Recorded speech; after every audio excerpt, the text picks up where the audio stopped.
नमस्कार दोस्तों, एक बार फिर से मैं रोहित सुतार आज की इस वीडियो में आप सभी का हार्दिक स्वागत अभिनंदन करता हूं। मैं आशा करता हूं आप सभी स्वस्थ होंगे, मस्त होंगे और कल वाले पेपर का एनालाइज कर रहे होंगे आरपीएससी सेकंड ग्रेड साइंस का। ऐसी एनालाइज में आपकी सहायता करना चाहता हूं। केमिस्ट्री के 43 क्वेश्चन जो कल वाले एग्जाम में पूछे गए थे, कुछ question quantum chemistry, quantum physics या कुछ क्वेश्चन बायोमोलिक्यूल से थे, वो भी क्वेश्चन इंक्लूड करके करीब करीब 43 क्वेश्चन का जो है डिटेल सॉल्यूशन आज की इस वीडियो में आपको मिलने वाला है। चूंकि क्वेश्चन ज्यादा है इसलिए हो सकता है वीडियो की लेंथ जो है थोड़ी ज्यादा हो जाए, 1.5-2 घंटे का वीडियो बन जाए, लेकिन यकीन मानिए आप ये वीडियो जरूर पूरा देखिएगा, क्योंकि इस वीडियो का बनाने का उद्देश्य न केवल सेकंड ग्रेड साइंस एग्जाम के केमिस्ट्री का आंसर की प्रोवाइड करना है, बल्कि केमिस्ट्री के क्वेश्चन कैसे अटेम्प्ट किए जाते हैं, कैसे फिजिकल केमिस्ट्री के क्वेश्चन अटेम्प्ट किए जाते हैं, कैसे 4 ऑप्शन में से एलिमिनेट करके एक सही आंसर का चयन किया जाता है, वो सभी जो है चीजें मैंने इस वीडियो में एक्सप्लेन की है। न केवल सही उत्तर को मैंने एक्सप्लेन किया है, बल्कि गलत को गलत क्यों है ये भी मैंने एक्सप्लेनेशन दिया है। तो ये वीडियो आप सभी के लिए बहुत ही इंपॉर्टेंट होने वाला है, राइट। तो आई होप सो आप इस वीडियो को अंत तक जरूर देखिएगा और अपने दोस्तों को भी जरूर शेयर कीजिएगा, राइट। तो चलो वीडियो स्टार्ट करते हैं। ऑनलाइन जो पेपर सॉल्व कर रहे हैं उसका पेपर कोड है 03 और उसका पेपर सिंबल है स्टार। ठीक है, तो चलिए इसका जो क्वेश्चन फर्स्ट इस पेपर का केमिस्ट्री का वो है क्वेश्चन नंबर 21 और उसमें पूछा गया है कि निम्नलिखित में से कौन सा यौगिक एरोमेटिक नहीं है। ठीक है, जिसमें एरोमेटिक नहीं है वो आपका सही उत्तर हो जाएगा, राइट। तो जैसे एरोमेटिसिटी जो होती है, क्या होती है एरोमेटिसिटी जो होती है या जो एरोमेटिक कंपाउंड्स होते हैं उसके लिए एक रूल होता है जो आई थिंक सो सभी को पता होगा, जिसको बोलते हैं हकल्स रूल। ठीक है, अब जो हकल्स रूल है उसमें आपको पता है 3 कंडीशंस होती है।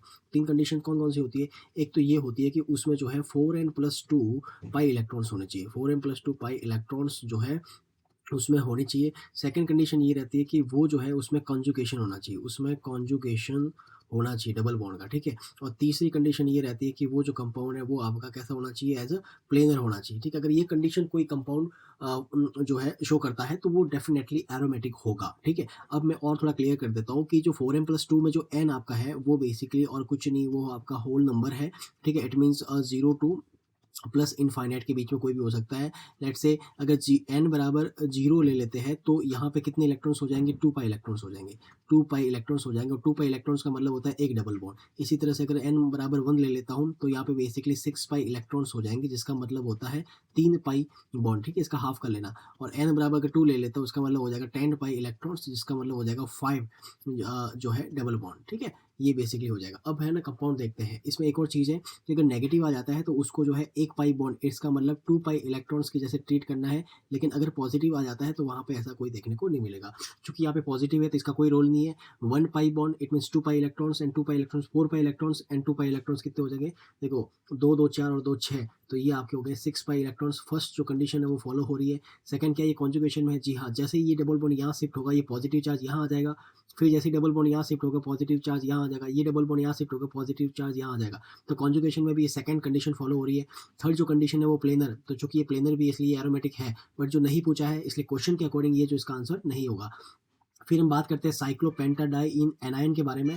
अब इसमें सबसे पहले देखते हैं कि क्या ये 4n plus pi electrons condition को फॉलो करता है। तो यहाँ पे इसका आपका नेगेटिव चार्ज है, तो मतलब 2 pi electrons and 2 pi electrons, 4 pi electrons and 2 pi electrons, 6 pi electrons. तो चूंकि ये 6 पाई इलेक्ट्रॉन्स है इसका मतलब फर्स्ट कंडीशन फॉलो करता है। फिर इसमें कॉन्जुगेशन, अगर ये नेगेटिव चार्ज यहाँ शिफ्ट होता है तो ये double bond as a negative charge इस कार्बन में शिफ्ट हो जाएगा। फिर इस कार्बन से अगर ये डबल बॉन्ड की फॉर्म में होता है तो ये डबल बॉन्ड जो है इस कार्बन पर नेगेटिव चार्ज की फॉर्म में शिफ्ट हो जाएगा। इस तरह से कॉन्जुगेशन भी है, तो सेकंड कंडीशन भी फॉलो हो रही है। फिर थर्ड है आपका एक्चुअली ये प्लेनर भी होता है, ठीक है? साइक्लोपेंटाडाइन एनायन जो है वो प्लेनर भी होता है, इसलिए ये भी एरोमेटिक है, इसलिए क्वेश्चन का राइट आंसर नहीं होगा। 4 हम देखते हैं, 1 pi bond, 2 pi bond, 3 pi bond, 4 pi bond and 5 pi bond. इसका मतलब यहाँ पे 5 पाई बॉन्ड है, इसमें 6 पाई इलेक्ट्रॉन्स होंगे, तो मतलब फर्स्ट कंडीशन फॉलो करते हैं। सेकंड ये इसमें कॉन्जुगेशन भी, जी हाँ बिल्कुल कॉन्जुगेशन है। और थर्ड जो है ये प्लेनर भी है, ठीक है? अब बात करते हैं सेकंड, इसका मतलब ये भी इसका राइट आंसर नहीं है। सेकंड के बारे में बात करते हैं।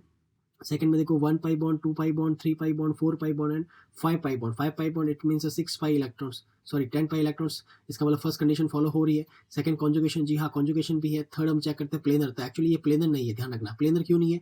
क्योंकि यहाँ पे जो हाइड्रोजन होगा वो हाइड्रोजन और यहाँ पे जो हाइड्रोजन होगा वो हाइड्रोजन, दोनों सेम फेज में नहीं हो सकते, इसलिए ये तो होगा एबो और ये आपका होगा बिलो। इसलिए इसमें ये जो कंपाउंड है वो प्लेनर नहीं है, इसलिए ये जो है प्लेनर नहीं है। इसका मतलब ये हकल्स रूल के एक कंडीशन फॉलो नहीं कर रहा है, इसका मतलब ये एरोमेटिक नहीं है, ठीक है? तो ये इसका सही उत्तर हो जाएगा, राइट। अगले क्वेश्चन की तरफ बढ़ते हैं जिसमें ये पूछा गया था कि दहन के पश्चात 44 ग्राम 44 ग्राम CO2 उत्पन्न करने के लिए मेथेन के आवश्यक मोलों की संख्या है। अब देखो ये क्वेश्चन बहुत इंटरेस्टिंग है, इसमें मेथेन के मोलों की संख्या पूछी गई है जबकि CO2 को ग्राम में दिया गया है। तो मैं क्या करता हूँ, CO2 को है ना मोल में पहले चेंज करता हूँ ताकि मुझे क्वेश्चन की क्लियरिटी दिखे। तो CO2 जो गिवन मास कितना है 44, ठीक है, और इसका मॉलिक्यूलर मास कितना हो जाएगा, कार्बन का हो जाएगा 12, ऑक्सीजन का 16 दूनी 32 हो जाएगा, इस तरह से 44 हो गया। तो इसका मतलब इसका भी मोल नंबर ऑफ मोल्स कितना है, 1 मोल। तो मतलब ये क्वेश्चन ये पूछ रहा है कि 1 मोल CO2 जो है उसको उत्पन्न करने के लिए कितने मोल मेथेन की आवश्यकता होगी। अब बात करते हैं इसके जो रिएक्शंस क्या होगी। इसकी रिएक्शन बहुत ही सिंपल रिएक्शन है कि मीथेन का मतलब CH4 जो गैस होती है उसका कंबशन मतलब O2, तो इससे क्या बन जाएगा, CO2 बनेगा और एक और साथ में बन जाएगी भाप बन जाएगी। अब आप देखो सामने ही दिख रहा है आपको 1 मोल CO2 के लिए अपन ने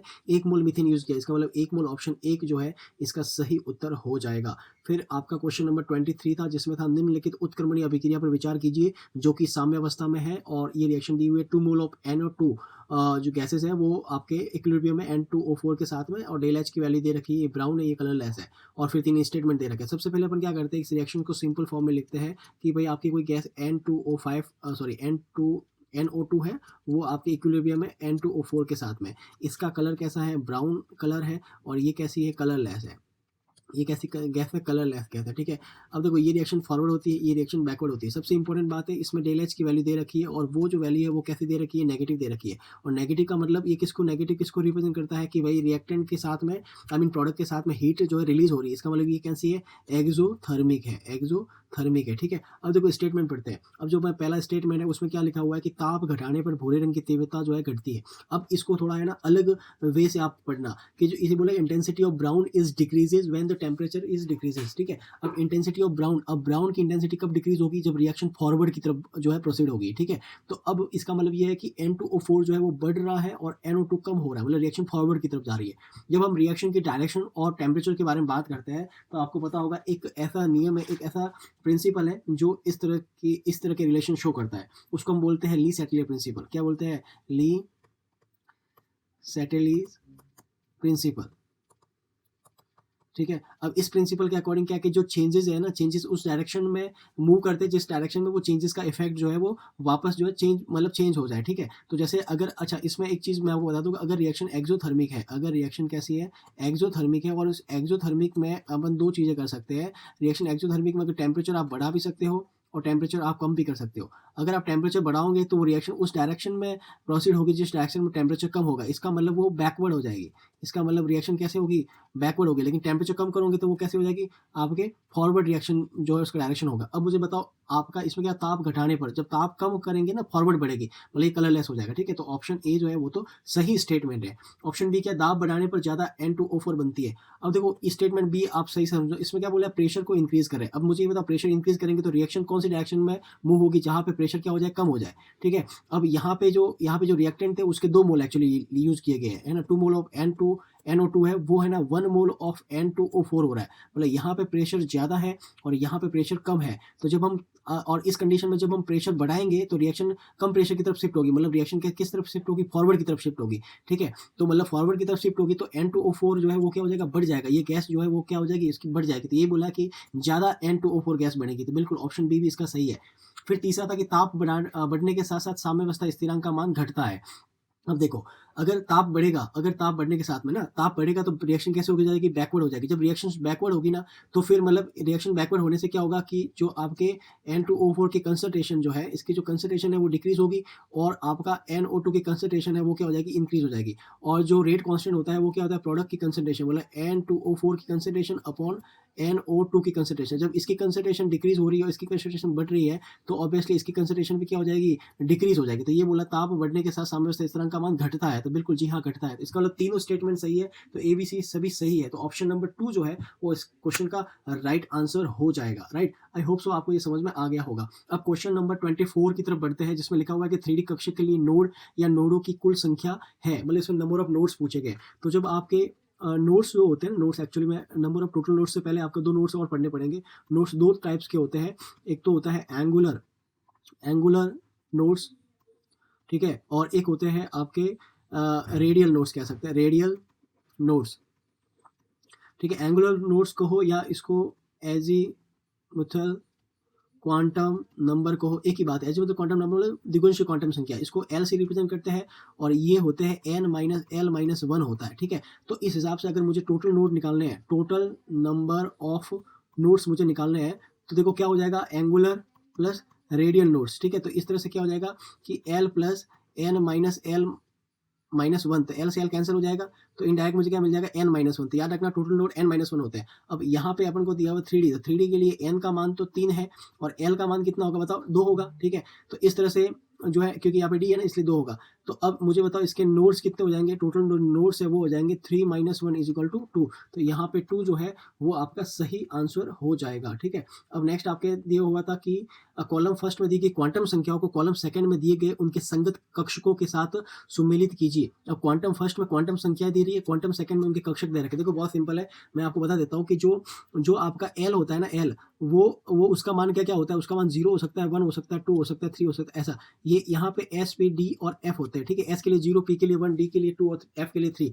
और जो आगे ये जो वैल्यू लिखी होती है सब एन की होती है। तो यहाँ एन बराबर कितना है, 4 है, और यहाँ पे एस है, तो एल का वैल्यू क्या हो जाएगा, 0 हो जाएगा। यहाँ एन 2 हो जाएगा और एल का वैल्यू क्या हो जाएगा, 1 हो जाएगा। यहाँ एन जो है 3 हो जाएगा और एल का वैल्यू क्या हो जाएगा, 2 हो जाएगा। यहाँ एन जो है वो 5 हो जाएगा और एल का वैल्यू क्या हो जाएगा, 3 हो जाएगा, ठीक है। तो ये 5 और 3 जो है ये ऐसे मैच हो जाएगा, ये 3 और ये 2 ऐसे मैच हो जाएगा, ये कुछ ऐसे मैच हो जाएगा और ये कुछ ऐसे जो है एक दूसरे में मैच हो जाएगा, ठीक है। तो आप देख लेना उस हिसाब से जो है कौन सा है, ए का सेकंड, बी का फर्स्ट, सी का, हाँ, तो ये ऑप्शन नंबर 2 जो है इसका सही आंसर हो जाएगा, ठीक है। अब मैं आगे बढ़ता हूँ क्वेश्चन नंबर 26 में, जिसमें ये पूछा गया कि हाइड्रोकार्बनों की अभिक्रिया को कॉलम सेकंड अभिक्रिया के प्रकार से सम्मिलित कीजिए, जिसमें एक में हाइड्रोकार्बन्स की रिएक्शंस दे रखी है और इसमें टाइप्स ऑफ रिएक्शंस दे रखी है, ठीक है। तो अब देखो जरा, तो ये है ना काफ़ी टफ इंग्लिश हिंदी दे रखी है, तो पहले इसको मैं हिंदी में निकालता हूँ। 26 क्वेश्चन, तो 26 क्वेश्चन, जी हाँ, जी, तो इसको जो है ना, इसको तो बोलते हैं रिफॉर्मिंग, है ना। ये थोड़ा सा कंफ्यूजन हो रहा है तो मैं लिख देता हूँ रिफॉर्मिंग, इसको रिफॉर्मिंग बोलते हैं एक्चुअली, हाँ। बाकी सब तो इसको थोड़ा ध्यान रखना। पुनर्भावन जो है, पुनर्स्भावन जो है उसको रिफॉर्मिंग कहते हैं। अब देखो जरा, तो इसमें क्या है कि जो फर्स्ट ऑप्शन है, उस फर्स्ट ऑप्शन में क्या दिया रखा है कि NC6H14 है, उसकी रिएक्शन जो है Cr2O3 की प्रेजेंस में हाई टेम्परेचर पे और हाई प्रेशर पे करवाई जाती है। तो यहाँ बनता है एक बेंजीन रिंग का फॉर्मेशन होता है, एक बेंजीन रिंग का फॉर्मेशन होता है, ठीक है। अब ध्यान से समझना इसमें हो क्या रहा है। ये बेसिक क्या है, ये आपका हेक्सेन है और वो भी कौन सा, एन हेक्सेन है, मतलब वो एक तरह का चेन फॉर्म है, एक तरह का चेन फॉर्म है, ठीक है। और ये भी एक तरह का क्या है, ये भी आपका एक तरह का साइक्लोहेक्सीन तो है ये, ठीक है, साइक्लोहेक्साट्राइन कह सकते हैं, ठीक है। लेकिन ये जैसे बेंजीन बन गया, ठीक है, ये क्या बन गया, इसको स्टैंडर्ड फॉर्म में बेंजीन कहते हैं। और ये जो है इसकी क्या फॉर्म, कौन सी फॉर्म है, साइक्लिक फॉर्म है। इसकी कौन सी फॉर्म है, साइक्लिक फॉर्म है। तो यहाँ से यहाँ क्या हुआ है, एक तरह का रिफॉर्मेशन ही तो हुआ है, रिफॉर्मेशन ही तो हुआ है, ठीक है। और इस रिफॉर्मेशन को हिंदी में क्या बोल रहे हैं, इस रिफॉर्मेशन को हिंदी में बोलते हैं आपका पुनर्स्भावन बोलते हैं, ठीक है। तो ये जो है ना फर्स्ट, ये आपके डी टाइप की रिएक्शंस है।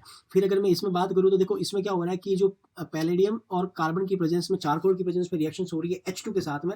अब जब H2 का एडिशन होता है तो उसको अपन क्या बोलते हैं, रिडक्शन बोलते हैं। लेकिन यहाँ पे जो रिडक्शन कंप्लीट नहीं हुआ, क्योंकि एक बार और हो सकता था, इसका मतलब ये रिडक्शन कैसा है, ये आपका रिडक्शन आपका पार्शियल है, तो आंशिक अपचयन है, तो ये ए टाइप की रिएक्शन है, ठीक है। तो पहले में डी और दूसरे में ए, पहले में डी दूसरे में ए, ठीक है। ऐसा एक ही जो है मैच मिल रहा है, मतलब ऑप्शन एक जो है वो सही आंसर हो जाएगा। और देख लेते हैं, ये जो है ना, ये आपके क्या दिया हुआ है, ये आपका एल्काइन दिया हुआ है, ठीक है। और इसका जो आयरन और हाई टेम्परेचर में क्या हो रहा है, साइक्लाइजेशन तो हो रहा है, ठीक है। लेकिन ये कौन सा साइक्लाइजेशन है, आई मीन ये साइक्लाइजेशन भी है, मतलब एक तरह का ये जो है एक साइक्लिक पॉलीमराइजेशन है ना, साइक्लिक पॉलीमराइजेशन है ये, ठीक है। तो ये जो है साइक्लिक पॉलीमराइजेशन है, मतलब ये बी वाली टाइप ऑफ रिएक्शन है।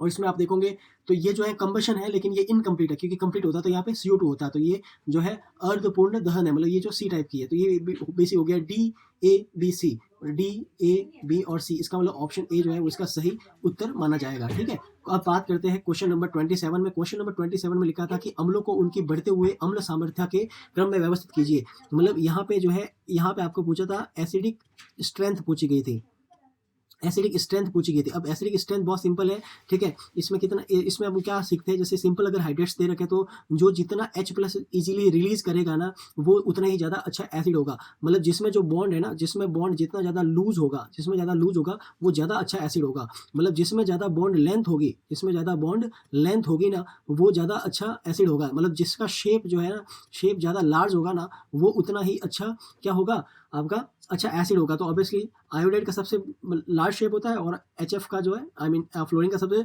छोटा शेप होता है। इस हिसाब से जो है ऑप्शन 4 जो है वो इसका करेक्ट आंसर हो जाएगा 27 का। अब बात करते हैं 28 की। अब देखो 28 में क्या है कि वह विधि जो ऐसे द्रवों के शोधन के लिए प्रयुक्त की जाती है जिनके क्वथनांक अति उच्च होते हैं तथा जो उनके क्वथनांक या उससे भी कम ताप पर अपघटित हो जाते हैं। ठीक है, तो अब देखो जरा, ये क्वेश्चन नंबर 28 है। तो इसमें फर्स्ट आपको दिया हुआ प्रभाजी, प्रभाजी को बेसिक बोलते हैं फ्रैक्शनल। तो एक एक के बारे में बात करते हैं। तो ये जो आपका फ्रैक्शनल डिस्टिलेशन दिया हुआ है, फ्रैक्शनल डिस्टिलेशन में बेसिकली क्या होता है कि इसमें आपके जो है क्लोज्ड बॉइलिंग पॉइंट वाले जो लिक्विड्स होते हैं उनका यूज किया जाता है। ठीक है, क्लोज बॉइलिंग वाले, इसमें हाई बॉइलिंग वाले का यूज नहीं करते हैं। तो ये तो ऑप्शन आपका इनकरेक्ट हो गया। फिर बात करते हैं निम्न दाब पर आसवन। निम्न दाब पर आसवन का मतलब आपका इसको बोलते हैं डिस्टिलेशन अंडर रिड्यूस प्रेशर, है ना, रिड्यूस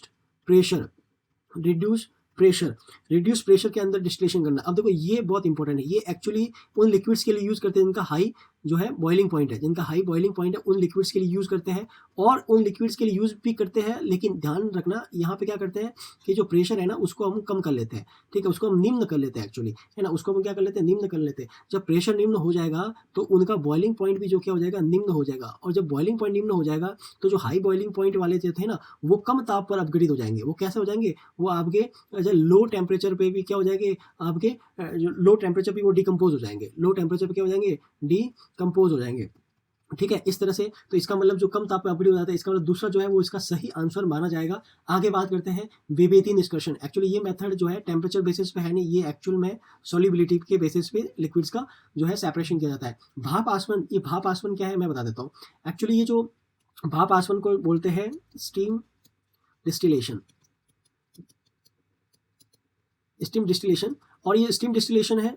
अब इसको स्टीम डिस्टिलेशन क्यों कहते हैं, और एक्चुअल में ये भी है ना हाई बॉइलिंग पॉइंट वाले लिक्विड्स जो होते हैं उनके लिए यूज करते हैं। लेकिन इनका जो बॉइलिंग पॉइंट है ना वो कम नहीं किया जाता है, वो उसी बॉइलिंग पॉइंट पे अपघटित होता है, जबकि यहाँ पे कम कर रहे थे। और उसी बॉइलिंग पॉइंट पर पहुंचने के लिए हम किसका यूज करते हैं, स्टीम का यूज करते हैं। और स्टीम में हम क्या करते हैं कि उस जो आपका सॉल्यूशन होगा कंटेनर, सॉल्यूशन में किसको भेजेंगे, अपन भाप को भेजेंगे। ठीक है, और भाप को भेजने पे वो जो बॉइलिंग पॉइंट है, हाई बॉइलिंग पॉइंट है, उसको अपन अचीव कर लेंगे। इस तरह से ये जो है स्टीम डिस्टिलेशन होता है। ठीक है, तो ये भी नहीं होगा, तो ऑप्शन 2 जो है वो इसका करेक्ट आंसर हो जाएगा। अब नेक्स्ट हम बात करते हैं कि 5 तत्वों के इलेक्ट्रॉनिक विन्यास नीचे दिए गए हैं। ठीक है, उसमें क्या तत्वों के प्रथम आयनन एंथैल्पी के मान का सही क्रम क्या है। तो अब यहाँ पे जो प्रश्न पूछ रहा है वो बेसिकली किसका प्रश्न है, वो आपका है आयनाइजेशन एंथैल्पी है।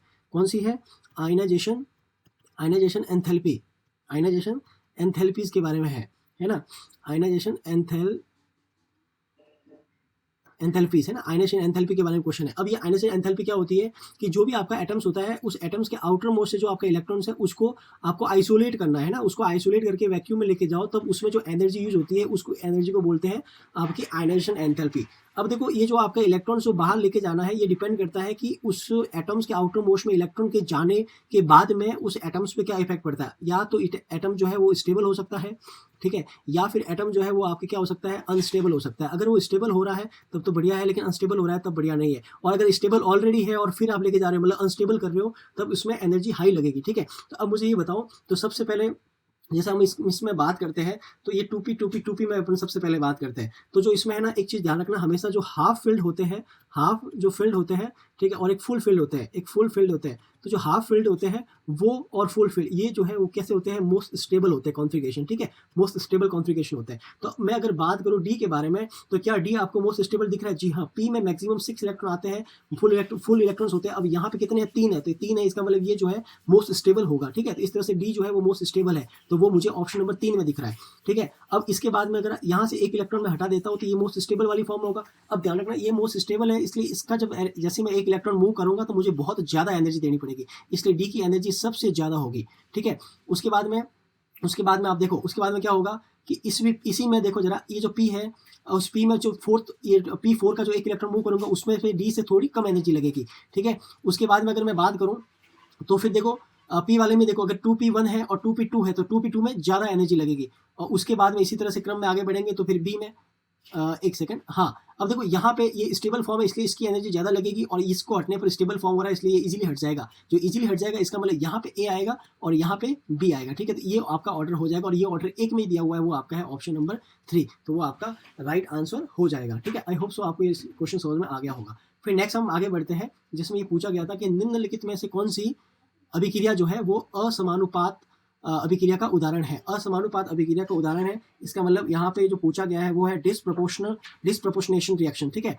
अब ये क्या होती है वो देखो जरा, तो डिस्प्रपोर्शनेशन रिएक्शन क्या होती है वो देखो जरा। डिस्प्रपोर्शनेशन रिएक्शन जो है एक तरह की रेडॉक्स रिएक्शन होती है। पहली बात तो ये कि ये कैसी रिएक्शन होती है, रेडॉक्स रिएक्शन होती है, बट ये थोड़ी रेडॉक्स से डिफरेंस होती है।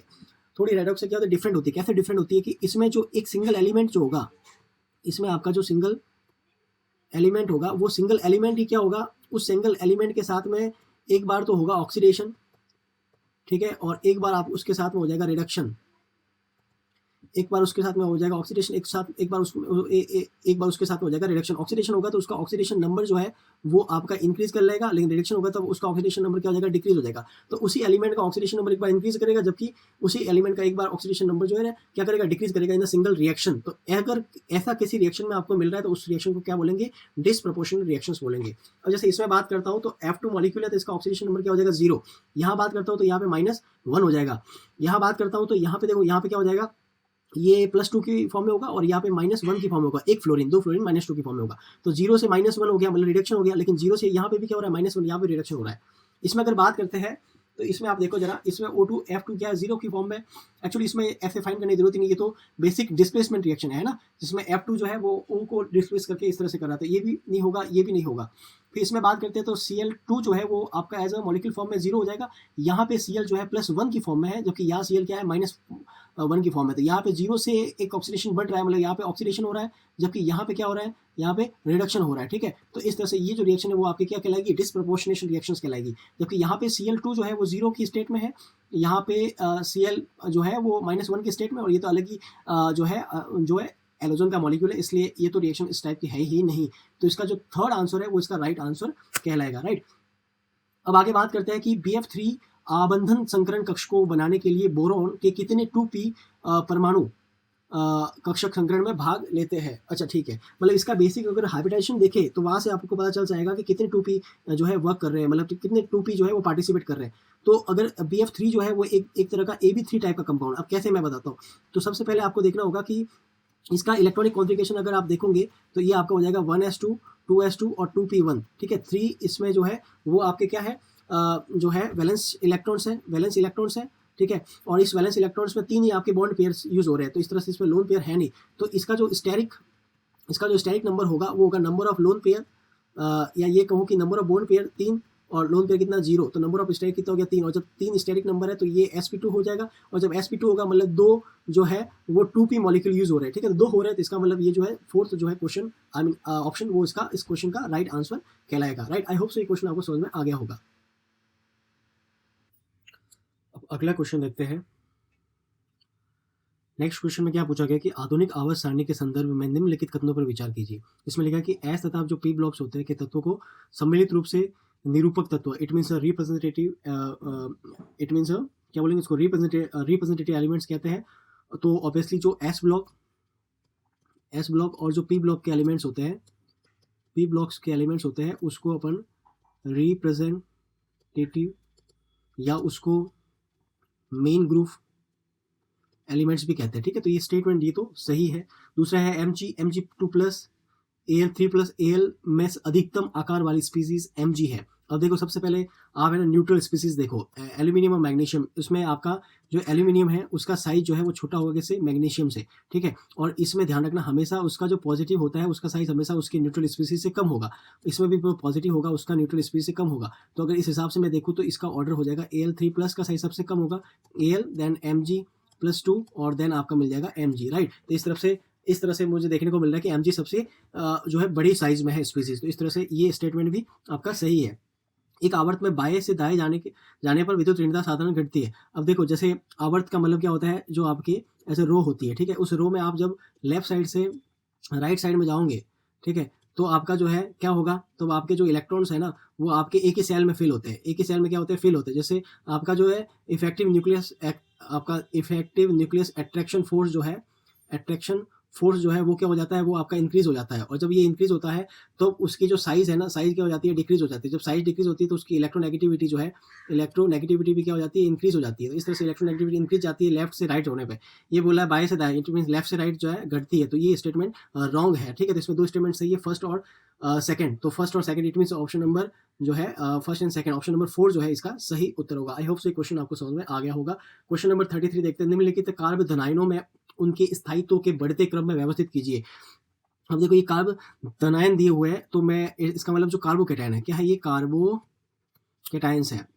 अब जो कार्बोकेटायन की जो स्टेबिलिटी है वो किस पे डिपेंड्स करती है, वो ध्यान रखना। तो जो कार्बोकेटायंस होते हैं बेसिकली, है ना, जो कार्बोकेटायंस होते हैं उनकी स्टेबिलिटी यूँ देखें तो ज़्यादा स्टेबल होता है 3 डिग्री, 2 डिग्री, फिर 1 डिग्री, और लास्ट में फिर आपका आता है मिथाइल। लास्ट में आपका क्या आता है, मिथाइल आता है। लेकिन अगर मैं यहाँ थोड़ा देखूँ तो इसमें मुझे कुछ रेजोनेंस स्टेबलाइजेशन जो है वो भी देखने को मिल रहा है, स्टेबलाइजिंग एनर्जी देखने को मिल रही है, प्लस आई इफेक्ट भी देखने को मिल रहा है। तो मतलब इसका मतलब कुछ फैक्टर्स है जो कार्बोकेटायन की स्टेबिलिटी को डिटरमाइन करते हैं। उसमें जैसे आपका हो गया प्लस आई इफेक्ट हो गया, ठीक है, और फिर यहाँ पे हाइपर कॉन्जुगेशन इफेक्ट हो गया। दूसरा मैं लिख सकता हूँ हाइपर कॉन्जुगेशन, ठीक है। और एक और आपका हो सकता है, क्या हो सकता है, रेजोनेंस, है ना। एक और आपका हो सकता है रेजोनेंस, है ना, आपका रेजोनेंस हो सकता है। ये रेजोनेंस स्टेबलाइजेशन ये फैक्टर्स हो सकते हैं, ठीक है। इसमें सबसे ज़्यादा रेजोनेंस स्टेबलाइजेशन जो है ज़्यादा effective as a dominant factor होता है। बाकी बेसिक जो 3 डिग्री, 2 डिग्री, 1 डिग्री होता है। तो सबसे पहले इसमें आप ये देखिए कि कौन सा 3 डिग्री, कौन सा 2 डिग्री, कौन सा 1 डिग्री है। तो देखो ये भी 3 डिग्री है, ये भी 3 डिग्री है, ये 1 डिग्री है, और ये आपका मिथाइल है। तो ऑब्वियसली मिथाइल की स्टेबिलिटी हमेशा कम ही होगी किससे, आपके 1 डिग्री से, ठीक है। तो इसमें देखो मिथाइल की स्टेबिलिटी जो है बिल्कुल कम होनी चाहिए, मिथाइल की स्टेबिलिटी। तो इसमें इस तरह से देखो मिथाइल की स्टेबिलिटी कम दे रखी है आपका 1 डिग्री से, और कोई ऑप्शन है ही नहीं, सही बताऊँ तो इसका मतलब जो है ये जो आपका है वो बिल्कुल सही होगा। फिर इसको थोड़ा आगे और चेक करता हूँ, देखो जरा। फिर इसके बाद में हम इनका अगर देखें 3 डिग्री में, तो इसमें ओनली प्लस आई इफेक्ट है, जबकि यहाँ पे जो है कौन सा इफेक्ट है, यहाँ पे आपका रेजोनेंस, यहाँ पे आपका रेजोनेंस स्टेबलाइजेशन है ना, रेजोनेंस स्टेबलाइजेशन है। तो जब रेजोनेंस स्टेबलाइजेशन है इसका मतलब ये ज़्यादा स्टेबल होगा, ठीक है। तो क्या यहाँ पे है, जी बिल्कुल ये ज़्यादा स्टेबल, इसका मतलब ऑप्शन नंबर जो 3 है वो इसका जो है राइट आंसर होगा। आई होप से क्वेश्चन आपको समझ में आ गया होगा। आगे बढ़ते हैं क्वेश्चन नंबर 34 में। क्वेश्चन नंबर 34 में क्या पूछा गया, IUPAC नोमेनक्लेचर पूछा गया है, जिसमें आपका यहाँ पे आयोडो दिया गया है। क्या दिया हुआ, आपका आयोडो दिया गया है, यहाँ पे आपका दिया हुआ नाइट्रो दिया हुआ है, और यहाँ पे आपको क्या दिया हुआ, इथाइल दिया हुआ है, ठीक है। तो आयोडो की स्पेलिंग आई से स्टार्ट हो रही है, नाइट्रो की जो है एन से स्टार्ट हो रही है, और इथाइल की क्या से आपके ई से स्टार्ट हो रही है, ठीक है। तो अब आप यहाँ देखोगे कि यहाँ का नंबरिंग जो है वो किस डायरेक्शन से करें, नंबरिंग उस डायरेक्शन करेंगे जहाँ पे सबसे कम जो है नंबर मिले सब स्टूडेंट को। तो अगर मैं एक इसको दूँ, फिर 2 3 दूँ, तो ये ऐसे नहीं होगा, नंबरिंग कुछ इस तरह से हो जाएगी, 1 2 3 और 4 हो जाएगा, ठीक है। अब 1 2 3 4 दे दिया, अब जो है नोमेनक्लेचर हमेशा अल्फाबेटिकली ऑर्डर से करेंगे, तो 4 पे इथाइल हो जाएगा, तो 4 आपका हो जाएगा इथाइल। 4 इथाइल होने के बाद आयोडो आएगा, तो 1 पे कौन है, आयोडो, ठीक है, 1 पे आयोडो है, और 2 पे कौन है, नाइट्रो है, 2 पे कौन है, नाइट्रो है, और लास्ट में आपका जो रूट क्या है, बेंजीन, वो आपका आ जाएगा बेंजीन। तो 4 एथाइल, 1 आयोडो, 2 नाइट्रो बेंजीन, ये आपका ऑप्शन 2 जो है उसका सही आंसर हो जाएगा, ठीक है। आई होप सो क्वेश्चन समझ में आ गया होगा। नेक्स्ट क्वेश्चन देखते हैं कि निम्नलिखित 2 कथनों पर विचार करें, ठीक है। एक तो धन आयन पर आवेश बढ़ने से आयनिक आबंध के सहसंयोजी लक्षण में वृद्धि होती है, और आयनिक आबंधों के आंशिक सहसंयोजी लक्षण की विवेचना फाजांस के नियम की सहायता से की जाती है। जी बिल्कुल, फाजांस का रूल आपने पढ़ा होगा।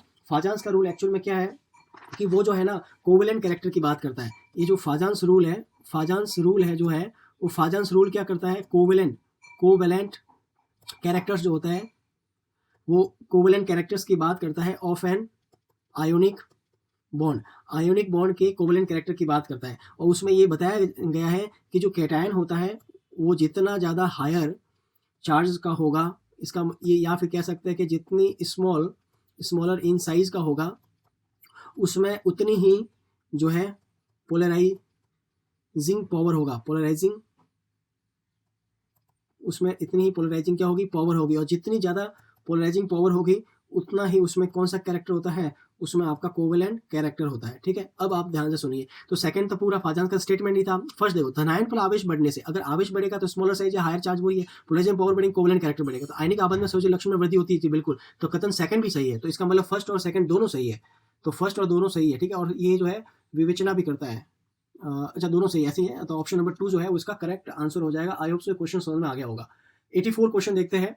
इसमें लिखा था कि प्रोटॉन और इलेक्ट्रॉन की डी ब्रॉगली वेवलेंथ जो है वो इक्वल है, ठीक है। तो भाई यहाँ से आपको कौन सा मिलता है, तो देखो इसके आप ऑप्शन पढ़ोगे, इलेक्ट्रॉन का संवेग प्रोटॉन का संवेग बराबर होगा, इलेक्ट्रॉन की गतिज ऊर्जा कम होगी प्रोटॉन से, इलेक्ट्रॉन का संवेग ज्यादा होगा प्रोटॉन से। मतलब इसमें टोटल 2 पॉइंट्स पूछे आपको, एक तो पूछा है मोमेंटम और एक पूछा है काइनेटिक एनर्जी, ठीक है। तो सबसे पहले आप क्या करते हैं कि मोमेंटम को देखते हैं। एक्चुअली सबसे पहले हम देखते हैं कि डी ब्रॉगली वेवलेंथ होता क्या है, ठीक है। तो अगर अब हम बात करते हैं डी ब्रॉगली वेवलेंथ के बारे में, तो डी ब्रॉगली वेवलेंथ का मतलब बेसिकली क्या होता है, h अपॉन पी, जहाँ पे h जो है वो तो आपका है प्लांक कांस्टेंट और p जो है वो आपका होता है मोमेंटम, ठीक है। ये तो प्लांक कांस्टेंट होता है और ये मोमेंटम होता है। तो अगर मैं इसको इलेक्ट्रॉन्स के लिए लूँ तो इलेक्ट्रॉन्स के लिए मैं कैसे लिखूंगा, lambda E is equal to H constant है पीई, और अगर मैं प्रोटॉन के लिए लेता हूँ तो मैं इसको लिखूंगा lambda P is equal to H upon PP, ठीक है। अब ये बोला है कि दोनों के जो डी ब्रॉगली वेवलेंथ अगर इक्वल हो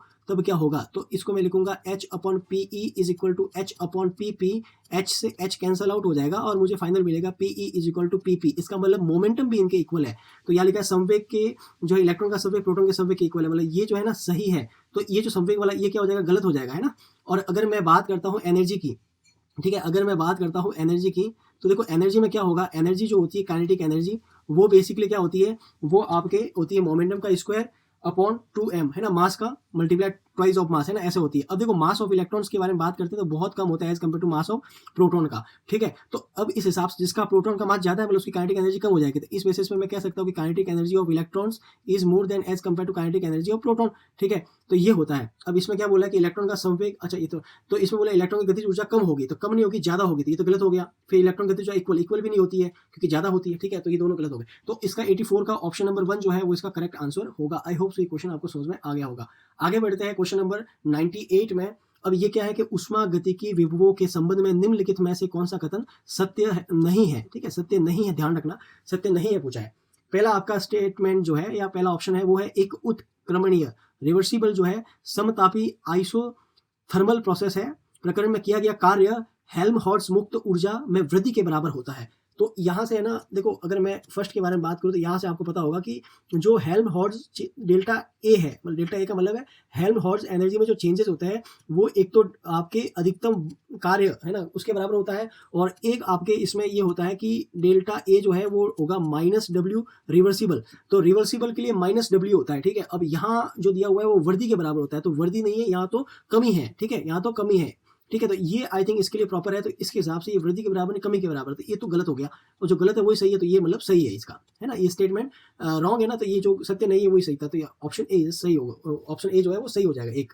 बाकी भी देख लेते हैं एक बार। समतापी सम आयनिक प्रकरण के दौरान हेल्महोल्ट्ज मुक्त ऊर्जा स्थिर होती है।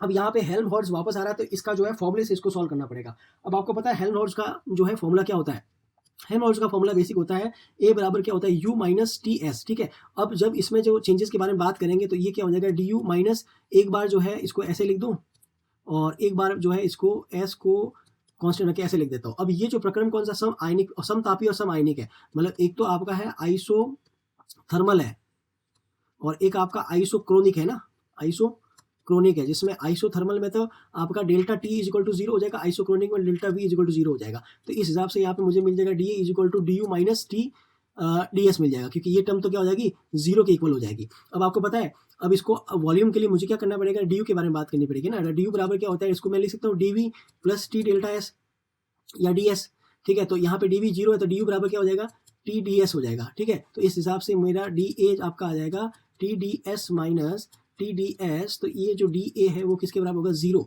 जीरो का मतलब कांस्टेंट है ये, ठीक है। तो उसकी ऊर्जा स्थिर रहती है, तो बिल्कुल ये आपका जो है वो सही है।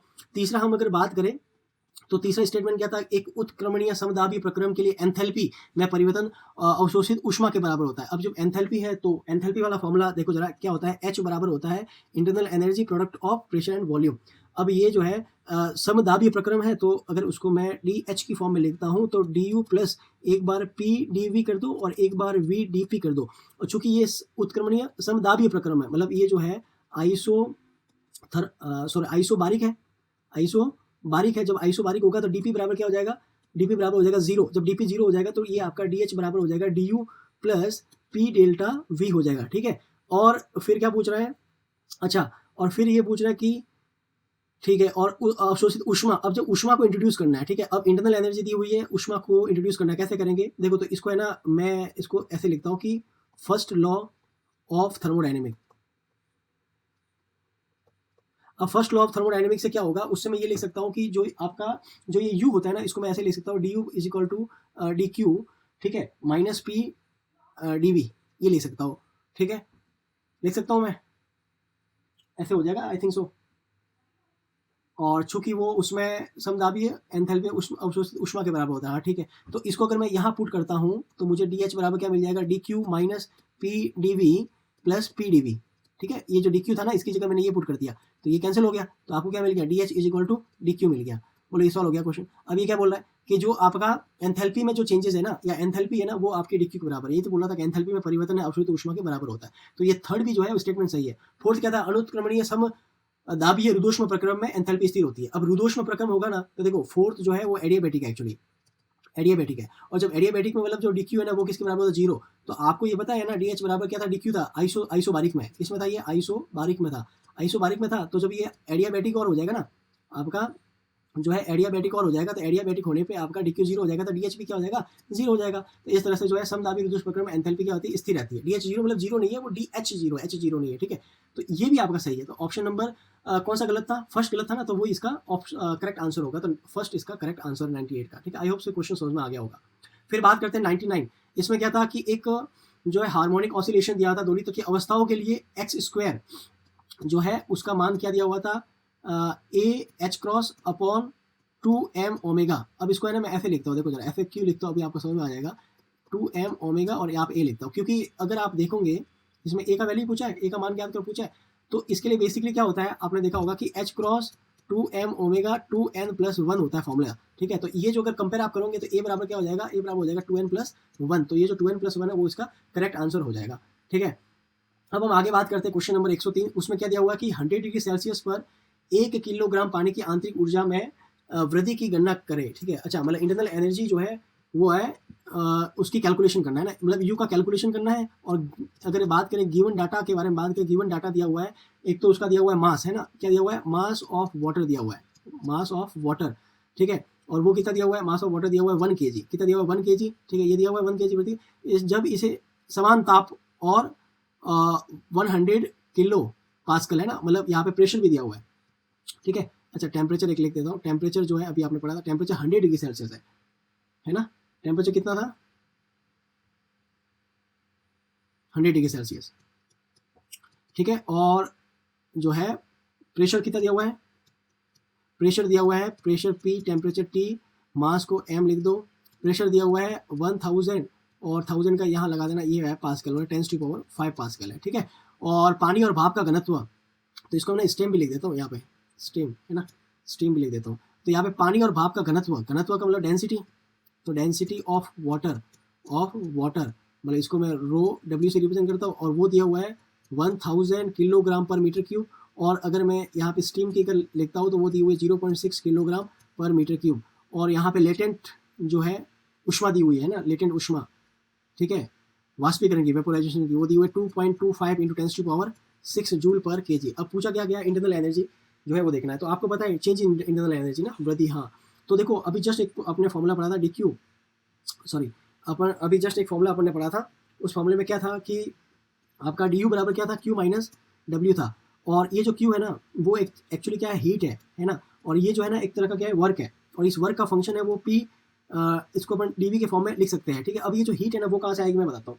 अब देखो ये जो हीट है ना, मतलब आपका जब अब यहाँ देखो, यहाँ कौन सी हीट दी हुई है, यहाँ पे ये ऊष्मा, इट मीन हीट दी हुई है 2.25, ये वाष्पीकरण। ये जो हीट है ना पर kg इतनी जूल निकलती है। अपने पास टोटल कितना है, टोटल कितना वेट है आपका 1 kg है, तो पर kg 1 kg ही होगा। तो एक्चुअल में ये हीट कितनी होगी, 2.25 × 10⁶ जूल पर kg, इतनी ही हुई। एक्चुअल में ये ऐसे आएगी, एक है ना मास को लेटेंट हीट से ना, मास मल्टीप्लाई LV से मल्टीप्लाई करने पे आएगी, ठीक है, 2.25 × 10⁶ से मल्टीप्लाई करने पे आएगी। P डेल्टा V को मैं ऐसे लिख सकता हूँ, P और V वॉल्यूम ऑफ, अब सबसे ज़्यादा वॉल्यूम स्टीम का होगा माइनस वॉल्यूम ऑफ वाटर, इस तरह से होगा। अब वॉल्यूम है ना, इसको अपन कैलकुलेट करेंगे डेंसिटी से कर लेंगे, क्योंकि डेंसिटी बराबर क्या होती है, डेंसिटी बराबर क्या होती है, मास अपॉन वॉल्यूम। तो वॉल्यूम बराबर क्या हो जाएगा, मास अपॉन डेंसिटी, ठीक है। तो वॉल्यूम अगर मैं निकालता हूँ, स्टीम का निकालता हूँ, तो स्टीम का जो है ना मास तो मतलब वही 1 kg है, ठीक है, 1 kg, ठीक है, 1 kg है दिया हुआ है, ठीक है, 1 kg दिया हुआ है, और इसकी डेंसिटी स्टीम की कितनी थी 0.6 kg पर मीटर क्यूब,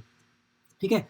तो ये पॉइंट हटेगा तो यहाँ लग जाएगा 0, तो 6 1 जा 6, 4 आएगा, 6 6 जा 36, फिर 4 आएगा, मतलब 6 6 करके, और ये आपका मीटर क्यूब आ जाएगा, तो अराउंड 1.6 मिलेगा। और इसी तरह से अगर मैं VW निकालता हूँ तो 1 अपॉन क्या हो जाएगा 10 टू पावर कितना हो जाएगा 3 हो जाएगा, 3 हो जाएगा, मतलब ये आपका आ जाएगा 0.001 मीटर क्यूब, ठीक है। तो अब PS minus PW, I am sorry VS minus VW करेंगे तो 1.6 माइनस 0.001, ठीक है, ये करेंगे तो कितना आएगा, मतलब 1.6 ही मानते हैं ना अपन, अप्रोक्सीमेट 1.6 ही मानते हैं मीटर क्यूब, ठीक है। और पास्कल आपको 10⁵ दिया हुआ है, तो ये एक्चुअल में क्या हो जाएगा, DU जो है वो आपका हो जाएगा, ये Q का वैल्यू लिख रहा हूँ 2.10⁶ जूल पर kg, और माइनस P आपका 10⁵ है, और ये डिफरेंस मैंने यहाँ से कैलकुलेट कर दिया 1.6, ठीक है, और ठीक है, ओके करेक्ट है ना ये। अब देखो जरा, अब इसको सॉल्व करो। अच्छा, यहाँ एक ध्यान रखना, ये जो है ना, जब अपन ने यहाँ से मास से मल्टीप्लाई किया था ना, तो वो kg और अपॉ मल्टीप्लाई में ये था आपका जूल पर kg, तो वो कैंसिल हो जाएगा ना, तो ये यहाँ लिखने की जरूरत नहीं है ना, ये यहाँ लिखने की जरूरत नहीं है, ठीक है। तो ठीक है, ऑलराइट, ठीक है। अब देखो, तो यहाँ पे बेसिकली क्या हो जाएगा कि 2.25 इंटू 10⁶ है, और यहाँ दिया हुआ है माइनस 1.6 इंटू 10⁵ है, ठीक है। तो इसको है ना 10⁶ को 5 में चेंज करने के लिए मैं क्या करता हूँ 22.5 लिख देता हूँ, 10⁵ हो जाएगा, और 1.6 लेते देता हूँ 10⁵ हो जाएगा। तो 22.5 में से 1.6 गए, मतलब 15 में से 6 गए, बचे 9, 21 में से गया बचा 20 इंटू 10⁵, और इसको जब मैं 2.09 इंटू 10⁶ ये आ जाएगा, ठीक है, और ये किस में रहेगा, जूल में रहेगा, ठीक है।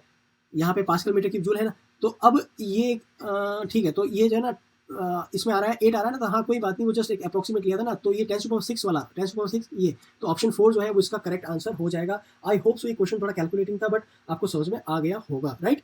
आगे बढ़ते हैं। ऑलराइट, सो अगला क्वेश्चन आपका है 106 क्वेश्चन जो है 106 क्वेश्चन नंबर, जिसमें पूछा गया कि हाइड्राइडो के क्वथनांकों का सही बढ़ता क्रम है ना, मतलब इसमें बेसिकली क्या पूछा गया, बॉइलिंग पॉइंट ऑर्डर है ना, boiling point order of hydrides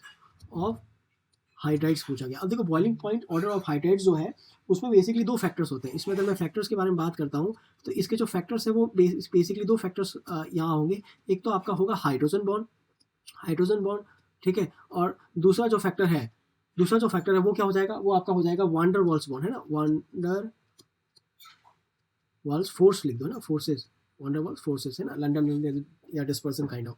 अब ये जो हाइड्रोजन बॉन्ड है ना, तो वो कौन शो करेंगे, तो इसमें से जैसे बात करें HF जो है वो हाइड्रोजन बॉन्ड शो करेगा, या NH3 जो है वो हाइड्रोजन बॉन्ड शो करेगा, और चूंकि इसके ऊपर 2 लोन पेयर है, राइट, और HF जो है उसमें स्ट्रॉन्ग हाइड्रोजन बॉन्ड होता है एज कम्पेयर टू NH3, ठीक है, और हाइड्रोजन बॉन्ड जो है उसका बॉइलिंग पॉइंट ज़्यादा होगा, क्योंकि वो हाइड्रोजन बॉन्ड वाले जितने होते हैं वो ज़्यादा स्ट्रॉन्ग बॉन्ड होता है एज कम्पेयर टू वान डर वाल्स फोर्स से, ठीक है। तो ये इन दोनों का ऑब्वियसली जो SaH4 और H2S से ज़्यादा होगा, और इसमें वान डर वाल्स बात करें तो H2S जो है उसमें ज़्यादा होगा, इसके ऊपर 2 लोन पेयर होते हैं, है ना, राइट, इसके ऊपर जो है, हाँ इसके ऊपर 2 लोन पेयर होंगे, है ना, और इस तरह से, और यहाँ पे SaH4 है ना, SaH4 सिलिका हाइड्राइड, तो इस तरह से, तो इसका ओवरऑल जो आपका ऑर्डर होगा वो होगा HF का सबसे ज़्यादा होगा, HF का सबसे ज़्यादा है, और सबसे कम है SaH4 का, सबसे कम HAS4 का, बीच में आपका रहेगा NH3 और H2S, ठीक है। तो ऑप्शन 4 जो है ना वो आपका इसका करेक्ट आंसर माना जाएगा, ठीक है। तो ये इसका ऑर्डर है। नेक्स्ट क्वेश्चन की तरफ बढ़ते हैं। क्वेश्चन नंबर 107 है, निम्नलिखित कथनों पर विचार कीजिए और इस इक्वेशन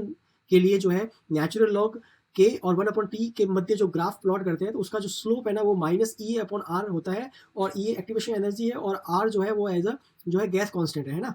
जब कोई पदार्थ अभिक्रिया की दर को कम करता है तो उसे क्या बोलते हैं, निरोधक बोलते हैं, या इसको बोलते हैं इनिवेटर्स बोलते हैं, ठीक है। तो ये तो बिल्कुल सही है ना, ये तो सीधा पढ़ने से पता चल रहा है ये सही है। और ये है उत्प्रेरक अभिक्रिया की गिब्स मुक्त ऊर्जा में परिवर्तन लाकर अभिक्रिया की दर को परिवर्तित करता है, नहीं वो है ना एक्चुअली एक्टिवेशनल एनर्जी जो है ना वो क्या कर देता है, कम कर देता है ना। तो ये आपका क्या है, रॉन्ग है, ठीक है। अब आपको खाली ये देखना, ऑर्डिनेंस इक्वेशन वाला देखना। तो ऑर्डिनेंस इक्वेशन आपको पता है वो क्या, K = होता है AE - EA/RT, ठीक है। नेचुरल लॉग जब आप लोगे तो ये क्या हो जाएगा, ये आपका natural log of A -EA/RT है ना। अब इसको मैं y = mx + c से कंपेयर करता हूँ, ये तो c है, ठीक है, और इसको जो है प्लस mx है, अपने पास में x क्या है 1/t है, तो ये 1/t है, तो ये m के बराबर हो जाएगा, माइनस स्लोप है ना, तो ये जो है ग्राफ कुछ इस तरह से आएगा, और जो स्लोप है वो किसके बराबर है, माइनस ई अपॉन आर के बराबर है, या 1/t ये नेचुरल लॉग ऑफ के है, और ये जो है ना वो क्या है, वो इंटरसेक्शन है जो कि नेचुरल लॉग ऑफ ए के बराबर होगा।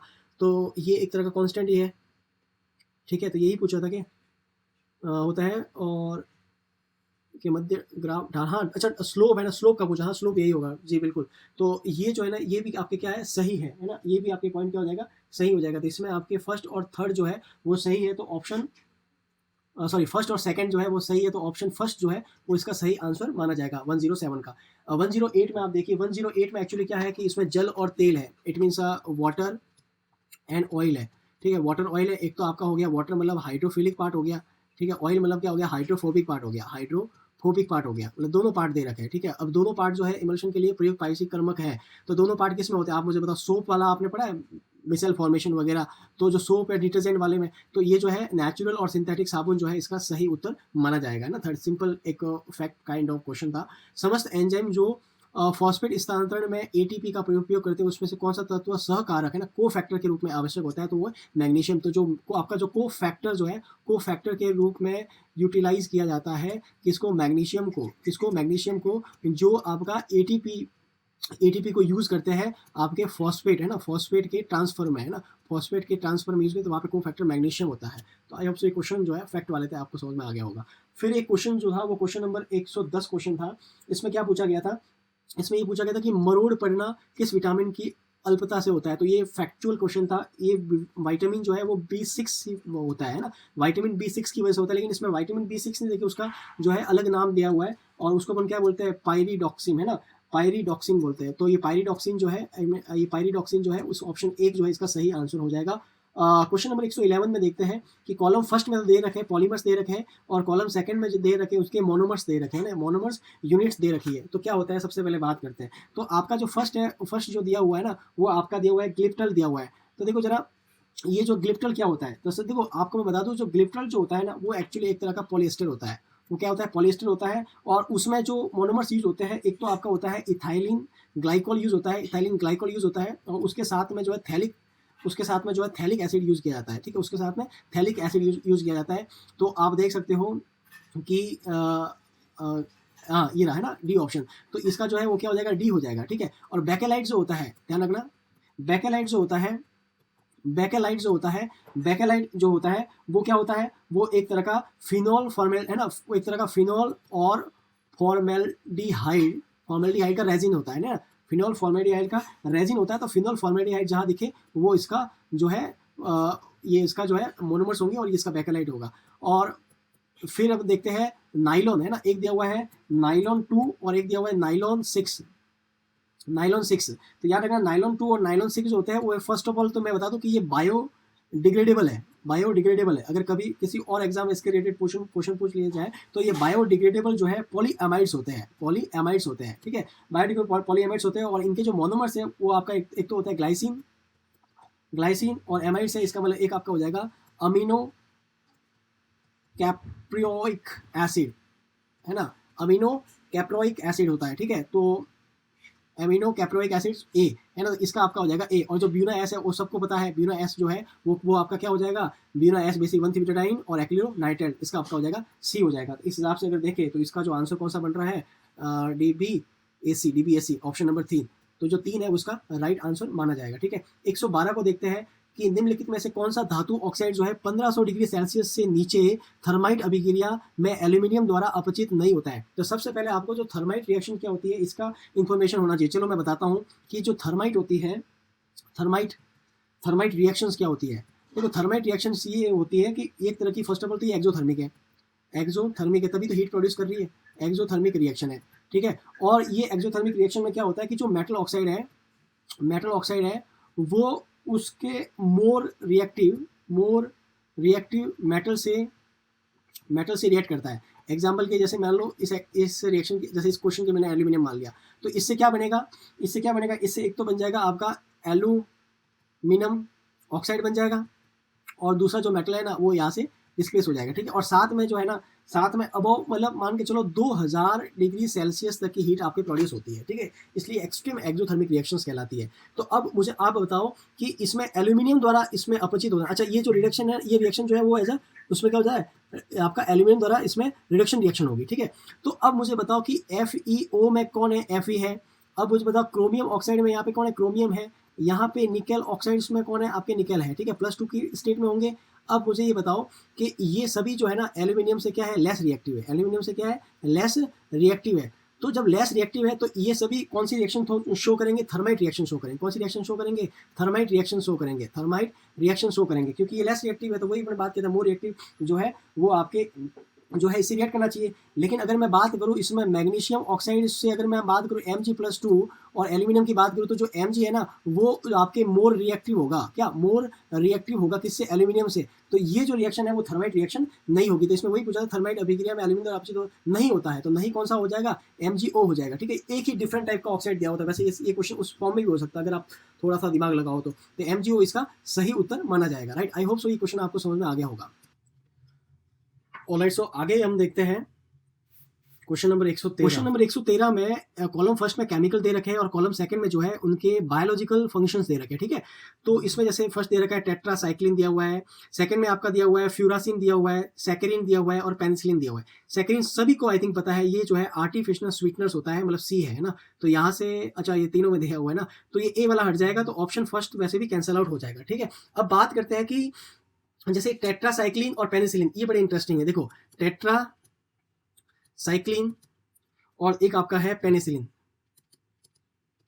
ये दोनों जो है ना वो आपके एंटीबायोटिक होते हैं, एंटीबायोटिक होते हैं दोनों, टेट्रासाइक्लिन भी और पेनिसिलिन भी। लेकिन ये तो उनके ग्रोथ को रोकता है, एक्चुअली ग्रोथ जो है उसको एज अ रोकता है, मतलब मैं कह सकता हूं इसको इनहिबिटर्स है ना, मैं कह सकता हूं inhibitors bacterial growth,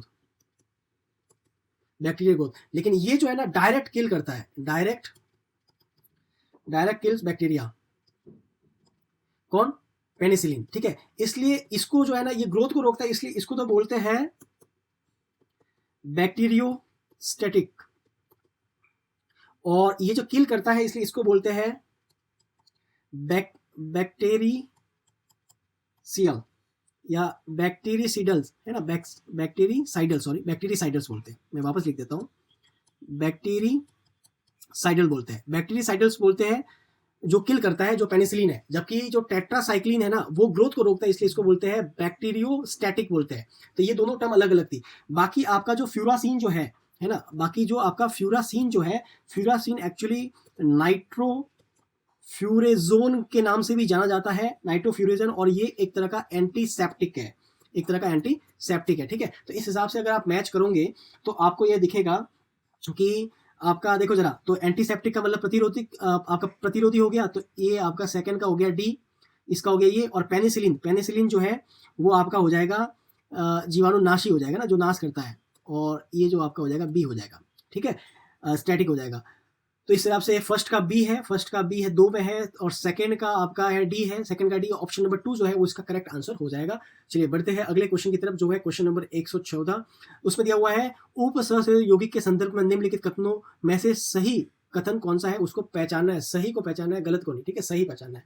first statement में आपको क्या पूछा है, आपको 3 जो है अलग अलग यहाँ पे कॉम्प्लेक्स दे रखे हैं, उनका पूछा है ऑक्टाहेड्रल क्रिस्टल क्षेत्र विपाटन, अच्छा क्रिस्टल फील्ड स्प्लिटिंग है ना, ये अच्छा क्रिस्टल फील्ड स्प्लिटिंग एनर्जी के बारे में पूछ रहा है। और आप एक चीज नोटिस करोगे कि कोबाल्ट है, उसके बाद में रोडियम है, उसके बाद इरिडियम है, ये 3D, ये 4D, और ये क्या है 5D। तो आपको पता होगा कि जो आपका CFSE है ना वो आपका क्या होता है, इंक्रीज होता है जब आप 3D 4D और 5D की तरफ बढ़ते हो, है ना। तो 3D की CFSE कम होती है 4D से, और 5D की सबसे ज़्यादा होती है, ठीक है, इस हिसाब से। तो इसमें वही जो है ऑर्डर दिया हुआ, तो ऑप्शन स्टेटमेंट जो फर्स्ट है ना वो सही है एक्चुअली, है ना। और इसमें स्पेक्ट्रोकेमिकल सीरीज के हिसाब से जो है लिगेंड में विपाटन सामर्थ्य का क्रम है। तो सबको पता है कि जो कार्बोनिल होता है वो आपका मोस्ट जो है स्ट्रॉन्ग फील्ड लिगेंड होता है, ठीक है। तो यहाँ दिया हुआ, तो मतलब ये तो वैसे भी गलत है। बाकी इसको जो है आप उस ट्रिक से भी समझ सकते हो कि आई बर्बादी सनी क्लास से फरार ओ ऑक्सिलेटो एक्वा सुनो, है ना, तो वहाँ पे भी आपको पता चल जाएगा, तो ये गलत है।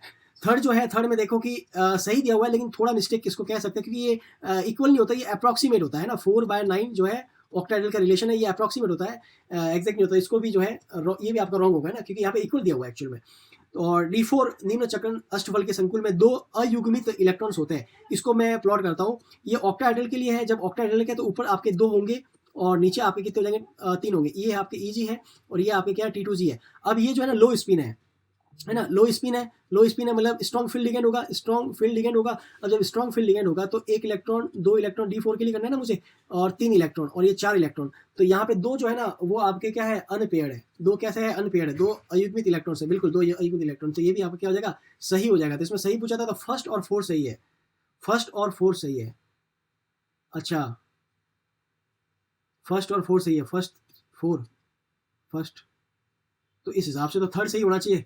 अच्छा, मैंने थर्ड में ये बराबर अप्रोक्सीमेट लिखा है, क्या पता ये सही मान ले, बट एक्चुअल में ये होता है। शायद ये क्वेश्चन का प्रॉब्लम हो सकती है क्वेश्चन को, है ना, ये बड़ा लफड़ा करेगा ये क्वेश्चन। बाकी इसको अभी फिलहाल मेरे हिसाब से ऑप्शन नंबर 1 सही मानेंगे, बट थर्ड में एक्चुअली ये आप देखना जरा, ये इक्वल ना होके क्या होता है, अप्रोक्सीमेट होता है। हाँ, बट चलेगा इतना, शायद क्या पता इसको नेगलेक्ट करते, तो ऑप्शन 1 जो है वो इसका सही आंसर मान लिया जाएगा। आगे बढ़ते हैं क्वेश्चन नंबर 115 की तरफ, जिसमें आपको क्या दिया हुआ है, आपको एल्कीन दिया हुआ है ना, एल्कीन दिया हुआ है। और इस एल्कीन की रिएक्शन जो है हाइड्रोजन क्लोराइड के साथ में करवा रहे हैं, और जो है परऑक्साइड की उपस्थिति में। और अच्छा ठीक है, ये तो वो हो गया, आपने पढ़ा होगा ना मार्कोनिकॉफ और एंटी मार्कोनिकॉफ। आपने एक रूल पढ़ा होगा, एक तो था मार्कोनिकॉफ,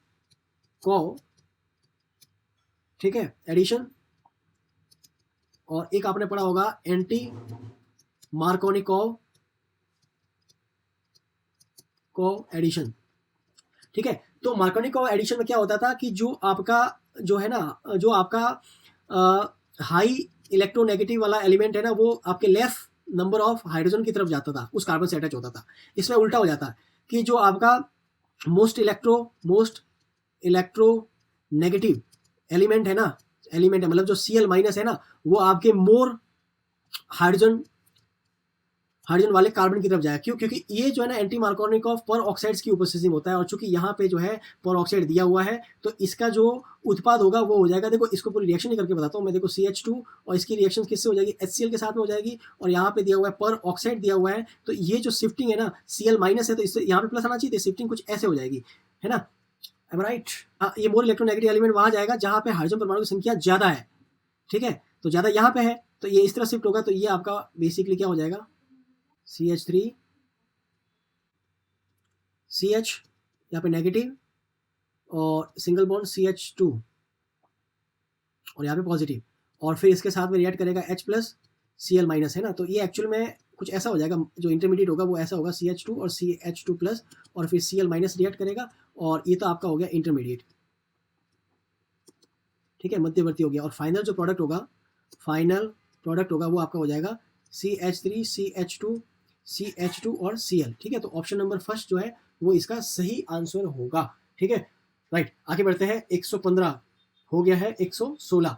निम्नलिखित में से अंतर हैलोजन यौगिकों के लिए असत्य कथन बताइए।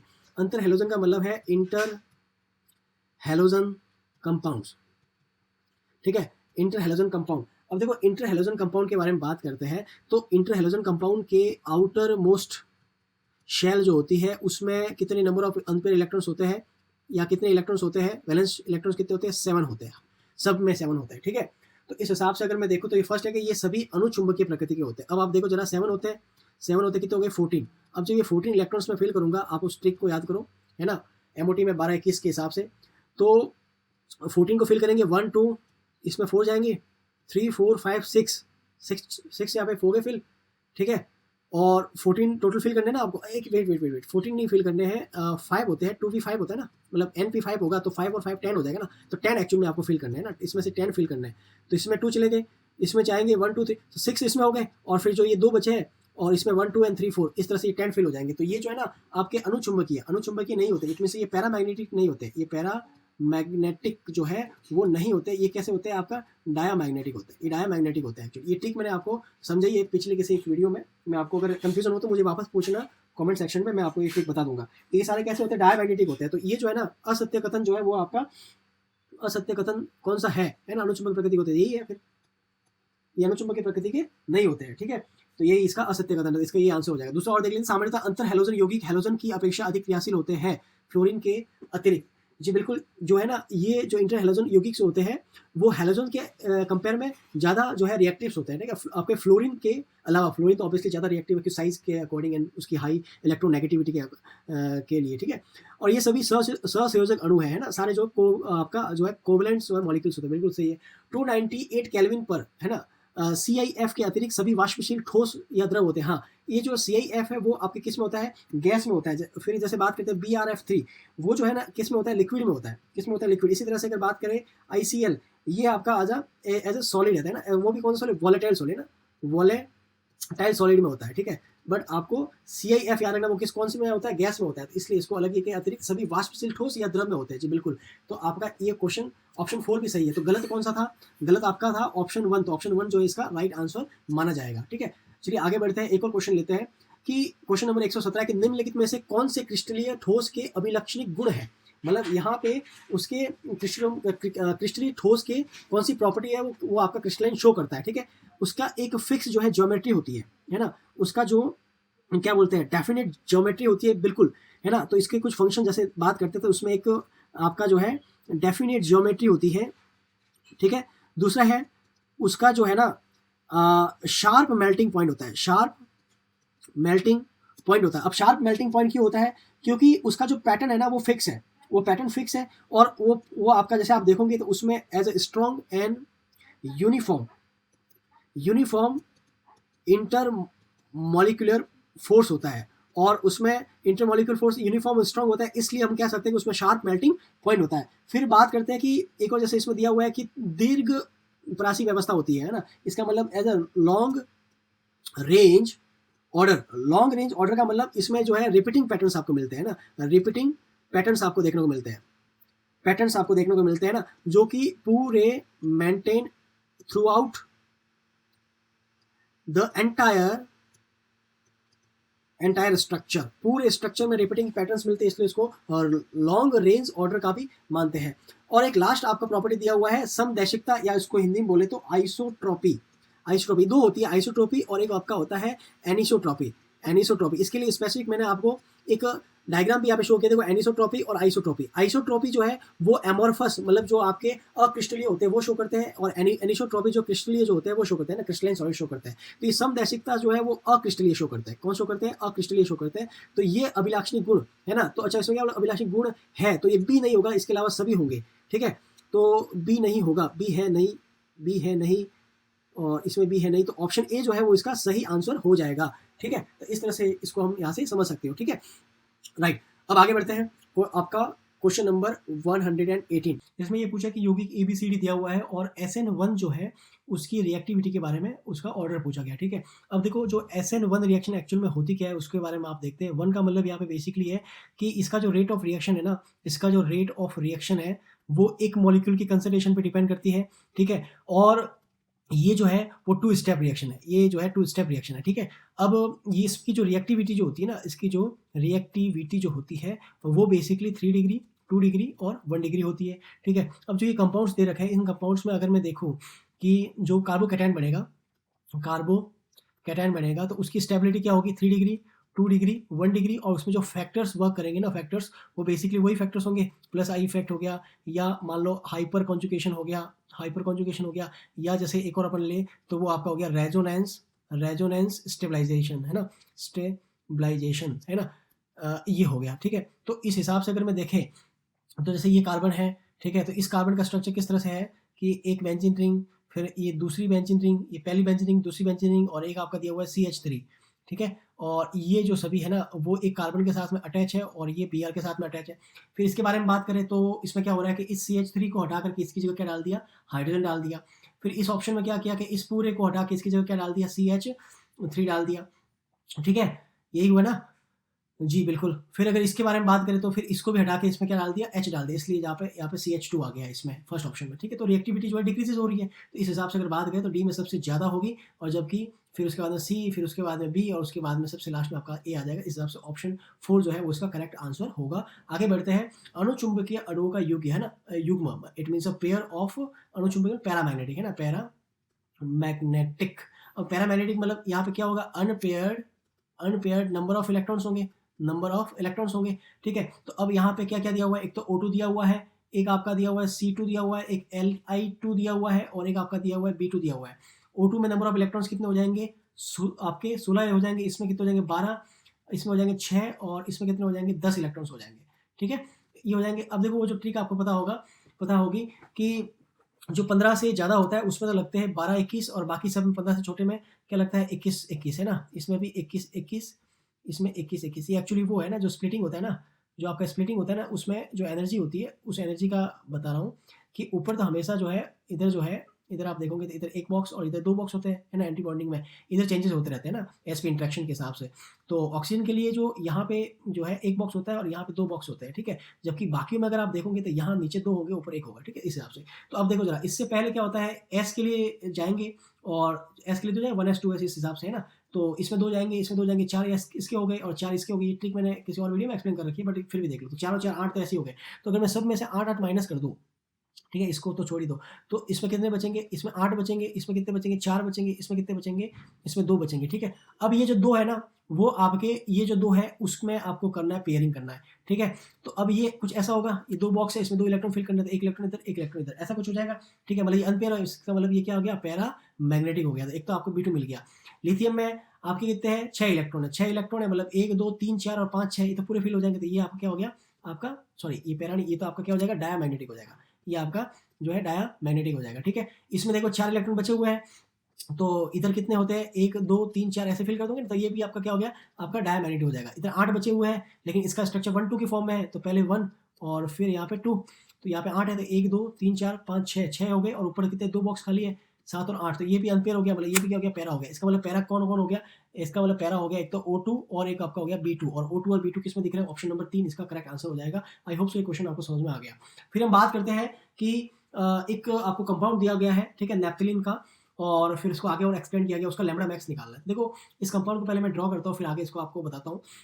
तो ये जो कंपाउंड आपको दिख रहा है, ये बेसिकली क्या है, ये आपका होमोडाइन सिस्टम दिया हुआ है, ठीक है। इस होमोडाइन सिस्टम से कुछ इस तरफ से ये आगे एक्सटेंड किया गया है, ठीक है, ये सबस्टेंस, और इसका लैम्बडा मैक्स निकालना है। तो सबसे पहले देखो इसका बेस वैल्यू जो है, ये एक तरह का होमोडाइन जो है सिस्टम है, तो इसका जो बेस वैल्यू है ना, इसका जो बेस वैल्यू है वो अपन क्या यूज करेंगे, 253, ठीक है, हाँ 253 यूज करेंगे, ठीक है। और फिर जो है, और इसमें देखो एक तो आपका 2 डबल बॉन्ड एक्सटेंड दिख रहा है आपको, एक ये और एक ये, तो आपके 2 आपके क्या है, डबल बॉन्ड एक्सटेंड है, डबल बॉन्ड एक्सटेंड है।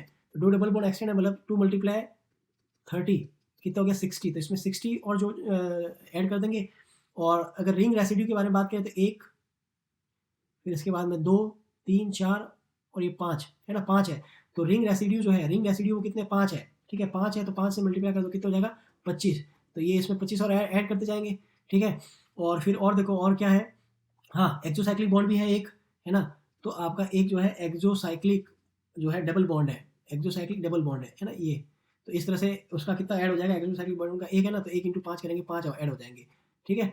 तो इस तरह से कितने हो गए, और तो कुछ नहीं कोई ग्रुप नहीं, हाँ तो 30 और 60 90, तो 50 90 40 43 है ना, तो 343 जो है इसका आंसर होगा। इसमें कितना दिया हुआ है 343, बिल्कुल। तो आपका डी जो है वो सही हो जाएगा। लेकिन एक चीज़ बता दूं, इसका जो ऑब्जर्व जो वैल्यू है वो आती है 345 आती है एक्चुअली, है ना, 345 एक्चुअली वैल्यू आती है। ऑलराइट, चलिए आगे बढ़ते हैं। फिर है ना ग्लूकोज का एपीमर दिया हुआ, जैसे आपके पॉलीमर्स के मोनोमर्स होते हैं, ऐसे ग्लूकोज के बारे में जब हम बात करते हैं तो ग्लूकोज के जो है एपीमर्स होते हैं। तो ग्लूकोज के एपीमर्स कौन होता है, तो याद रखना ग्लूकोज का एपीमर्स होता है आपका मैनोज होता है। कौन होता है, मैनोज होता है। अब ये जो एपीमर्स है, ओनली जो सेकंड वाला कार्बन है वहाँ पे ये जो डिफरेंट होता है, जैसे ये जो सेकंड वाला कार्बन, इसका मतलब यहाँ पे OH जो है वो आपका राइट साइड में है, H लेफ्ट में है, और यहाँ पे OH जो है वो लेफ्ट में है, और हाइड्रोजन जो है वो राइट में है। तो ये डी ग्लूकोज है और ये डी मैनोज है, तो ये इसका एपीमर होता है, ध्यान रखना। Only 1 chiral centre with different configuration, इसको अपन क्या बोलते हैं, एपीमर्स बोलते हैं, ठीक है। तो ये आपको पता होना चाहिए, एक्चुअली इसमें दोनों में कायरल सेंटर है ये, ठीक है। तो वो आपका मैनोज इसका सही आंसर माना जाएगा। फिर क्वेश्चन नंबर 123 में देखते हैं कि आपका कोबाल्ट और एथिलीन डायमीन और Cl2 लिगेंड के साथ में कॉम्प्लेक्स बना रहा है, प्लस के त्रिविम समावयव स्टीरियो आइसोमर्स की संख्या क्या है। देखो जब हम बात करते हैं स्टीरियो आइसोमर्स, है ना, आइसोमर्स के बारे में बात करते हैं, तो स्टीरियो आइसोमर्स में हम सबसे पहले क्या देखेंगे कि देखो स्टीरियो आइसोमर्स में मैं कुछ इस तरह से इसका स्ट्रक्चर बना सकता हूँ। ये कोबाल्ट आ गया, तो मैं पहले ना इसको सीस और ट्रांसफॉर्म बनाने की कोशिश करता हूँ। अगर मैं Cl और Cl को इस तरह डाल देता हूँ तो ये आपका कौन सा फॉर्म हो गया बताओ? सीस फॉर्म हो गया ये, ठीक है। और इधर En डाल देता हूँ और इधर En डाल देता हूँ, ये सीस फॉर्म हो गया। अब चूंकि यहाँ पे प्लेन ऑफ सिमेट्री आपको देखने को मिल रही है तो एक ही होगा यहाँ पे, तो एक आपका जो है वो कौन सा फॉर्म हो गया? आपका सीस हो गया, है ना। सॉरी ये ट्रांस है एक्चुअली, एक आपका क्या हो गया? ट्रांस हो गया, ठीक है। एक आपका ट्रांस हो गया, एक्चुअली ट्रांस है। और अगर मैं सीस फॉर्म बनाता हूँ, सीस में क्या हो जाएगा कि जो जो इसमें देखो मैं वापस बताता हूँ, ट्रांस में जो दोनों जो सेम क्लोरीन है उसके बीच में 180 डिग्री का एंगल है, और जो सीस बनाऊंगा ना उसमें क्लोरीन में मैं 90 डिग्री का एंगल रखूंगा। तो अगर मैं देखो इसको बनाता हूँ तो मैं क्या करता हूँ, जैसे मान लो इसको मैंने यहाँ पुट कर दिया, एक क्लोरीन यहाँ पे और एक क्लोरीन यहाँ पे, एक क्लोरीन यहाँ पे, एक क्लोरीन यहाँ पे पुट कर दिया, ये कोबाल्ट है।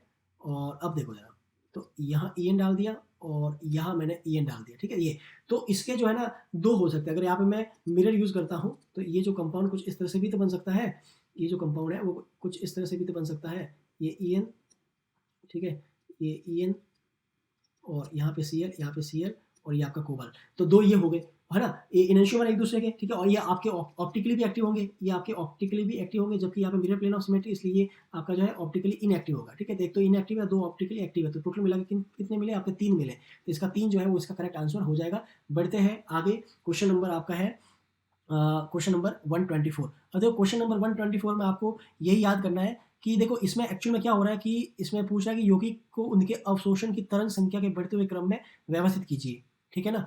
तो अब देखो जरा इसमें आपको क्या करना पड़ेगा कि उसको तरंग संख्या है ना, हाँ मतलब यहाँ पे ये पूछा गया है कि वेव उनको आपका वेव नंबर ऑफ एब्जॉर्प्शन का जो है उसके फॉर्म में, उसके ऑर्डर में उसको बढ़ते हुए क्रम में आपको जो है इसको रखना है, ठीक है। तो इसका मैं आपको सिंपल एक ट्रिक के फॉर्म में बताता हूँ। देखो जरा, जैसे ही जो रिंग साइज होती है ना, तो जैसी रिंग साइज डिक्रीज होगी, जितनी रिंग साइज डिक्रीज होगी तो उतना ही उसमें क्या होगा? स्ट्रेंथ पैदा होगा, ठीक है। उसमें ही उस रिंग का जो स्ट्रेंथ होगा, वो क्या होगा? इंक्रीज होगा। और ये इंक्रीज होने से क्या होगा कि कार्बन कार्बन डबल बॉन्ड की जो स्ट्रेचिंग फ्रीक्वेंसी है वो क्या होगी? इंक्रीज होगी। और इसके साथ में ही आपके जो है वेव नंबर ऑफ एब्जॉर्प्शन है ना, वो भी आपके क्या हो जाएगा? हायर हो जाएगा, मतलब वो भी एक तरह का इंक्रीज हो जाएगा इनडायरेक्टली। मतलब जितनी छोटी रिंग होगी उसका वेव नंबर ऑफ एब्जॉर्प्शन क्या होगा? ज़्यादा होगा, ठीक है, इनडायरेक्टली। ये एक रिलेशन होता है, शॉर्ट में आपको बता दिया। तो सबसे छोटी रिंग कौन सी है? सेकंड नंबर की, ठीक है। इसका सबसे ज़्यादा होगा, ये रहा, है ना। तो एक ही ऑप्शन दिया हुआ है। और फिर आप देख लो थर्ड आएगा, क्योंकि ये 3 मेंबर है, उसके बाद 4 मेंबर, उसके बाद में 5 मेंबर, उसके बाद में 6 नंबर। तो option 4 is a correct answer for this question, ठीक है। फिर हम आगे बात करते हैं क्वेश्चन नंबर 125। क्वेश्चन नंबर 125 में क्या दिया हुआ है? इसमें आपको दिया हुआ है कि आपके 2 ग्राम अवाष्पशील वैद्युत अनअपघटय विलय को 100 ग्राम बेंजीन में घोला जाता है, तो बेंजीन के क्वथनांक में 0.635 केल्विन की वृद्धि हो जाती है। तो विलय के मोलर द्रव्यमान की गणना कीजिए, ठीक है। और बेंजीन के लिए केबी का मान, जब केबी का मान दिया हुआ है तो आपके माइंड में आ गया होगा कि ये जो है वो आपके क्वथनांक उन्नयन से क्वेश्चन आया हुआ है ना। क्वथनांक उन्नयन मतलब एलिवेशन इन बॉइलिंग पॉइंट से क्वेश्चन ये पूछा गया है, ठीक है। अब एलिवेशन इन बॉइलिंग पॉइंट जो है उसको अपन कैसे समझते हैं वो देखो जरा। एलिवेशन इन बॉइलिंग पॉइंट जो है, इसमें बेसिकली हम लिखते हैं कि डेल्टा जो टीबी जो है, मतलब टेम्परेचर में जो है चेंजेस आया है, वो डायरेक्टली प्रोपोर्शनल होता है किसके? प्रोपोर्शनल होता है मोलैलिटी के। किसके प्रोपोर्शनल होता है? मोलैलिटी के, ठीक है। और जब ये हटता है ना, तब यहाँ पे डायरेक्टली प्रोपोर्शनल की जगह कांस्टेंट आता है, वो बोलते हैं केबी बोलते हैं। और स्मॉल एम ऐसा कैसा? स्मॉल एम जो है वो बेसिकली मोलैलिटी है। मोलैलिटी को बोल सकते हैं मोल्स ऑफ सॉल्यूट, है ना, सॉल्यूट के मोल्स, ठीक है, अपॉन मास किसका है? सॉल्वेंट का मास। सॉल्वेंट का जो है वो क्या है? मास है। और किस में है वो? आपका केजी में है, ठीक है। किस में होगा? केजी में। अब देखो जरा, तो इसको अगर मैं यहाँ रखूँ तो ये थोड़ा और सॉल्व करते हैं इसको। तो सॉल्वेंट जो है, क्योंकि अपन को फाइंड क्या करना है? मोलर मास फाइंड करना है। तो इसको सॉल्यूट का जो है ना विलय पदार्थ का मोलर द्रव्यमान ज्ञात करना है ना, तो इसको सॉल्यूट के मोल्स को चेंज करते हैं। मोल्स बराबर क्या होता है? Given mass. तो ये आपका हो जाएगा गिवन मास ऑफ सॉल्यूट बटे molar mass of solute multiply mass of solvent, और ये किसमें? केजी में, ठीक है। तो ये इस तरह से इसको एम से लिख सकते हैं। और ये जो एम है इसको मैं क्या कर दूंगा? केबी से मल्टीप्लाई कर दूंगा, ठीक है। ये एम का वैल्यू रख दिया, और तो ये किसके बराबर हो जाएगा? डेल्टा टीबी के बराबर हो जाएगा, डेल्टा टीबी के बराबर हो जाएगा। अब मोलर मास फाइंड आउट करना, तो इसको इस तरफ लेके जाता हूँ, मैं इसको कैपिटल से शो कर लेता हूँ। तो ये बेसिक हो जाएगा KB into given mass of solute upon क्या हो जाएगा, एम इधर आ गया, delta TB multiply mass of solvent. वैसे आपको एग्जाम में इतना करने की जरूरत नहीं थी, अगर किसी को फॉर्मूला कंफ्यूजन हो रहा है तो वो इस तरह से निकाल सकता है, ठीक है। तो अब जो है वैल्यू सारी इसमें पुट करते हैं, तो m इज इक्वल टू केबी का वैल्यू दिया हुआ 2.53, ठीक है, केल्विन किलोग्राम पर मोल, ठीक है। और दूसरा हम देखें तो मास कितना है, मास दिया हुआ 2 ग्राम, ठीक है, इसको किलोग्राम में चेंज करना होगा ना, एक बार देखते हैं ना। टीबी जो है डेल्टा टीबी कितना है, टेम्परेचर जो डिफरेंस है वो कितना 0.635 केल्विन, ठीक है। और मास ऑफ द सॉल्वेंट का मास कितना दिया हुआ है, 100 ग्राम दिया हुआ है ना। चूंकि इसको तो किलोग्राम में चेंज करना है ना, तो इसको तो ऐसा लिख देते हैं 0.100 kg। और जब इसको हटाएंगे तो नीचे कितने जीरो लग जाएंगे, 3 जीरो लग जाएंगे, 2 जीरो से 2 जीरो मतलब 0.1 से मल्टीप्लाई करेंगे तो कितना आ जाएगा, ये आप आ जाएगा 2.53, ठीक है। एक तो देखो केजी से केजी कैंसिल हो गया, केल्विन से केल्विन कैंसिल हो गया, ग्राम पर मोल बचा है, ठीक है। और इसका मल्टीप्लाई 2 से है, और नीचे आपका आ गया 0.0635, और जब 2 से मल्टीप्लाई करूंगा तो अराउंड ये 5 के अराउंड आ जाएगा, और इसको मैं लिखता हूँ 0.6 लिख देता हूँ, ठीक है, ग्राम पर मोल। मतलब ये क्या हो गया 500/6 ये हो जाएगा, और ये 8 टाइम 2 48, 20 आएगा, 20 में जाएगा 3 टाइम, ठीक है, 83.3 ग्राम है ना, 83.3 ग्राम पर मोल आ जाएगा, ये आ जाएगा, ये एक्चुअली अप्रॉक्स है, ठीक है। अब आप क्वेश्चन में देखो इसके अराउंड कुछ आ रहा है जी, बिल्कुल ऑप्शन 3 जो है इसका राइट आंसर हो जाएगा 79.68, क्योंकि मैंने इसको जो है रफली कर दिया ना, इसलिए। बाकी ऐसे एग्जाम में करना होता है ताकि आप जो रफली हो जाए। वैसे कभी भी आपको जो है इस डिजिट के नियर बाय नहीं देंगे, वो एक्जैक्टली डिफरेंस ही जो है काफ़ी डिफरेंस देंगे, ताकि आपको आसानी से जो डिस्ट्रीब्यूट हो जाए, राइट। तो इस तरफ से ये क्वेश्चन जो है 125 का आंसर 3 जो है वो करेक्ट आंसर होगा, ठीक है। आगे बढ़ते हैं क्वेश्चन नंबर 126 में। 126 इलेक्ट्रोकेमिस्ट्री से है, रिड्यूसिंग पोटेंशियल निकल का दिया हुआ है, और आपका ऑरम गोल्ड का दिया हुआ है, और ठीक है, और ये सेल का रिप्रेजेंटेशन दिया है। देखो सेल रिप्रेजेंटेशन दिया है, मतलब ये जो है वो कौन सी साइड में है, लेफ्ट साइड में है, लेफ्ट साइड में मतलब यहाँ पे क्या हो रहा है, ऑक्सीडेशन हो रहा है, और ये जो है कौन सी साइड में है, राइट साइड में। दोनों की कंसंट्रेशन भी सेम है, मतलब इसका क्या हो रहा है, रिडक्शन हो रहा है। मतलब सबसे पहले जो निकल है ना, वो क्या करेगा, निकल 2 इलेक्ट्रॉन को डोनेट करेगा, ठीक है, और ये जो आपका ऑरम है ना, वो क्या करेगा, इसमें +3 है, ये 2 इलेक्ट्रॉन को गेन करके किस में चेंज होगा, ए में हो जाएगा, ठीक है। इसको 3 से मल्टीप्लाई कर देना, इसको 2 से मल्टीप्लाई कर ले, इलेक्ट्रॉन मैच हो जाएंगे, चलो कोई इशू नहीं है। लेकिन जो इसका ईएमएफ है, जो सेल का जो ईएमएफ है वो किसके बराबर होगा, तो आपका ई कैथोड है ना, ई कैथोड माइनस ई एनोड के बराबर होगा, ठीक है। तो ई कैथोड कितना होगा, ई कैथोड का मतलब आपका ये है कि आपका गोल्ड का ईएमएफ कितना दिया हुआ है 1.5, तो ये 1.5 माइनस, और निकल का दिया हुआ 0.25, ठीक है। तो माइनस माइनस प्लस हो जाएगा, तो 1.5 प्लस 0.25, तो ये आपका हो जाएगा 1.75 वोल्ट, और वो भी कौन सा, पॉजिटिव वाला।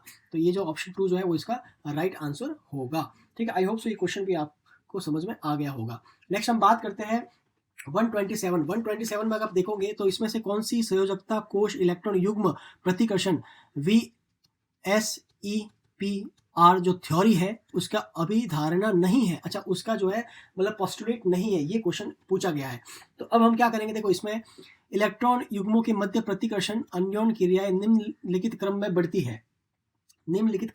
है, ठीक है। अच्छा मतलब ये बोल रहा है कि जो रिपल्शन होता है ना, रिपल्शन आप सब ने पढ़ा है कि लोन पेयर के बीच में सबसे हाईएस्ट होता है, फिर लोन पेयर, बॉन्ड पेयर, और लास्ट में आपका होता है बॉन्ड पेयर, ठीक है, बॉन्ड पेयर। तो इस तरह से देखो इसमें क्या लिखा हुआ है कि आबंदी, तो इसमें लिखा है कि आबंद युग, हाँ आबंद युग बॉन्ड पेयर कम, फिर एकांकी युग, आबंदी युग, लोन पेयर, बॉन्ड पेयर, और फिर बॉन्ड पेयर। तो ये तो बिल्कुल पोस्टुलेट है। इलेक्ट्रॉन युग में स्पेस में उन परिस्थितियों में अव्यवस्थित होने का प्रयास करते हैं जिसके फलस्वरूप उन्हें मध्य प्रतिकर्षण अधिकतम हो, नहीं उसके जो रिपल्शन है ना, वो क्या हो, मिनिमम फील हो, है ना, मिनिमम फील हो। वो अपने आप को ऐसा अरेंज करने की कोशिश करेंगे कि उनके बीच में जो रिपल्शन है वो कैसा हो, मिनिमम फील हो। तो ये अधिकतम नहीं है, मिनिमम है, तो यही इसका सही उत्तर हो जाएगा। ये इसकी अभिधारणा नहीं है तो ये सही उत्तर हो जाएगा, ठीक है, ये नहीं होगा।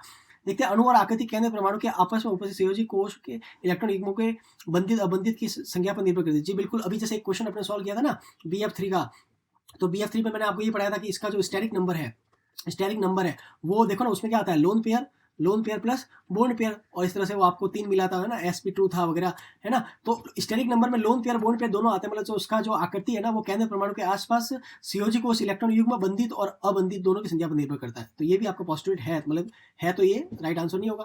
केंद्र परमाणु के संयोजकता कोष में उपस्थित इलेक्ट्रॉन युग्म एक दूसरे को प्रतिकर्षित करते हैं, ठीक है, संयोजकता कोष में उपस्थित, जी बिल्कुल, एक दूसरे को वो रिपल्शन भी करते हैं, तो ये भी पोस्टुलेट में है एक्चुअली।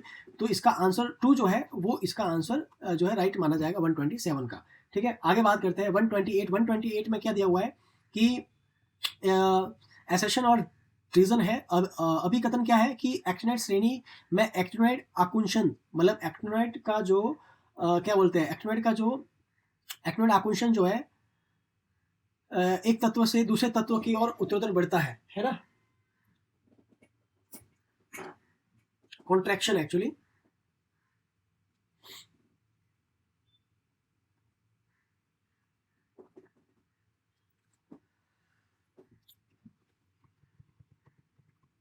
वन 128 में क्या है, निम्नलिखित अभिकथन मीन्स एसर्शन और रीजन दिए हुए हैं, कारण दिया हुआ है। इसमें दिया हुआ कि एक्टिनोइड श्रेणी में एक्टिनोइड आकुंचन, एक्टिनोइड आकुंचन मतलब एक्टिनोइड कॉन्ट्रैक्शन, इसमें क्या है, एक्टिनोइड कॉन्ट्रैक्शन। और सबको पता है एक्टिनोइड कॉन्ट्रैक्शन क्यों होता है, क्योंकि एक्चुअली जो है इसमें पुअर शील्डिंग होती है, poor shielding bye 5f electrons, इसकी वजह से तो एक्टिनोइड कॉन्ट्रैक्शन होता है, तत्व एक दूसरे तत्व की और उत्तरोत्तर बढ़ता है, बिल्कुल, है ना। और यह 5f इलेक्ट्रॉन द्वारा दुर्बल परिरक्षण के कारण होता है, बिल्कुल वही है ना, ये पुअर शील्डिंग है 5f, इसलिए एक्टिनोइड कॉन्ट्रैक्शन देखने को मिलता है। तो इसमें ए सही है, आर भी सही है, और आर जो है ए को सही तौर पे जो है एक्सप्रेशन दे रहा है, ठीक है।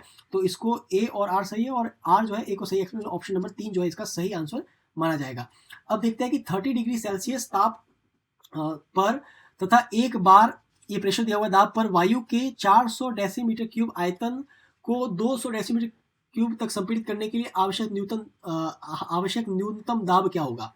देखो, तो ये जो है ना वो कहाँ से क्वेश्चन आया, पूछा है, ये आपका जो है बॉयल्स लॉ से क्वेश्चन पूछा है, बॉयल्स लॉ से पूछा है। बॉयल्स लॉ में आपने पढ़ा था कि P1 V1 जो होता है वो क्या है, P2 V2 के बराबर होता है। अब मुझे बताओ इसमें प्रेशर जो है वो क्या था, पहले 1 बार था, ठीक है। बाद में जो प्रेशर है वो आपको फाइंड आउट करना है।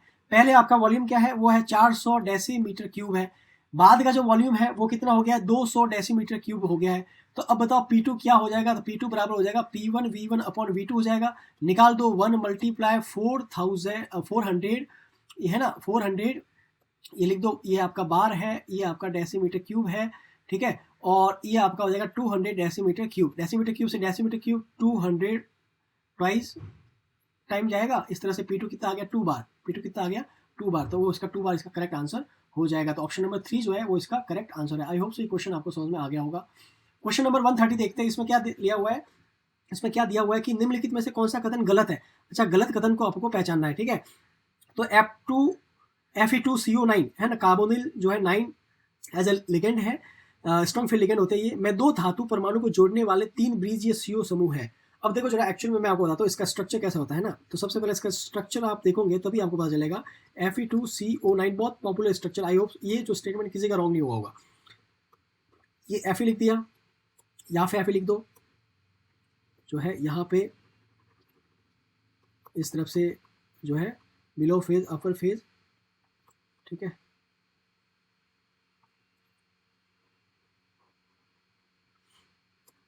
ये यहाँ पे डाल दो carbonyl compound, I mean ligand है ना,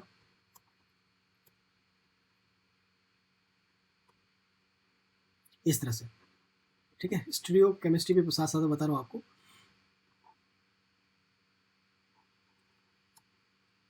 और एक और आ जाएगा इस तरह से, हो गया 9, 3 3 और 3 हो गया 9, राइट। तो इस तरह से 3 है ना, यहाँ पे 3 जो है वो क्या है, एज अ ब्रीज फॉर्म में 3 जो आप यहाँ पे देख रहे हो, 3 कौन से फॉर्म में, ब्रीजिंग है ना, 3 आपके जो है वो आपके ब्रीजिंग सी और कार्बोनाइल जो है वो ग्रुप है, ठीक है। 3 आपके ब्रीजिंग कार्बोनाइल ग्रुप है, ठीक है।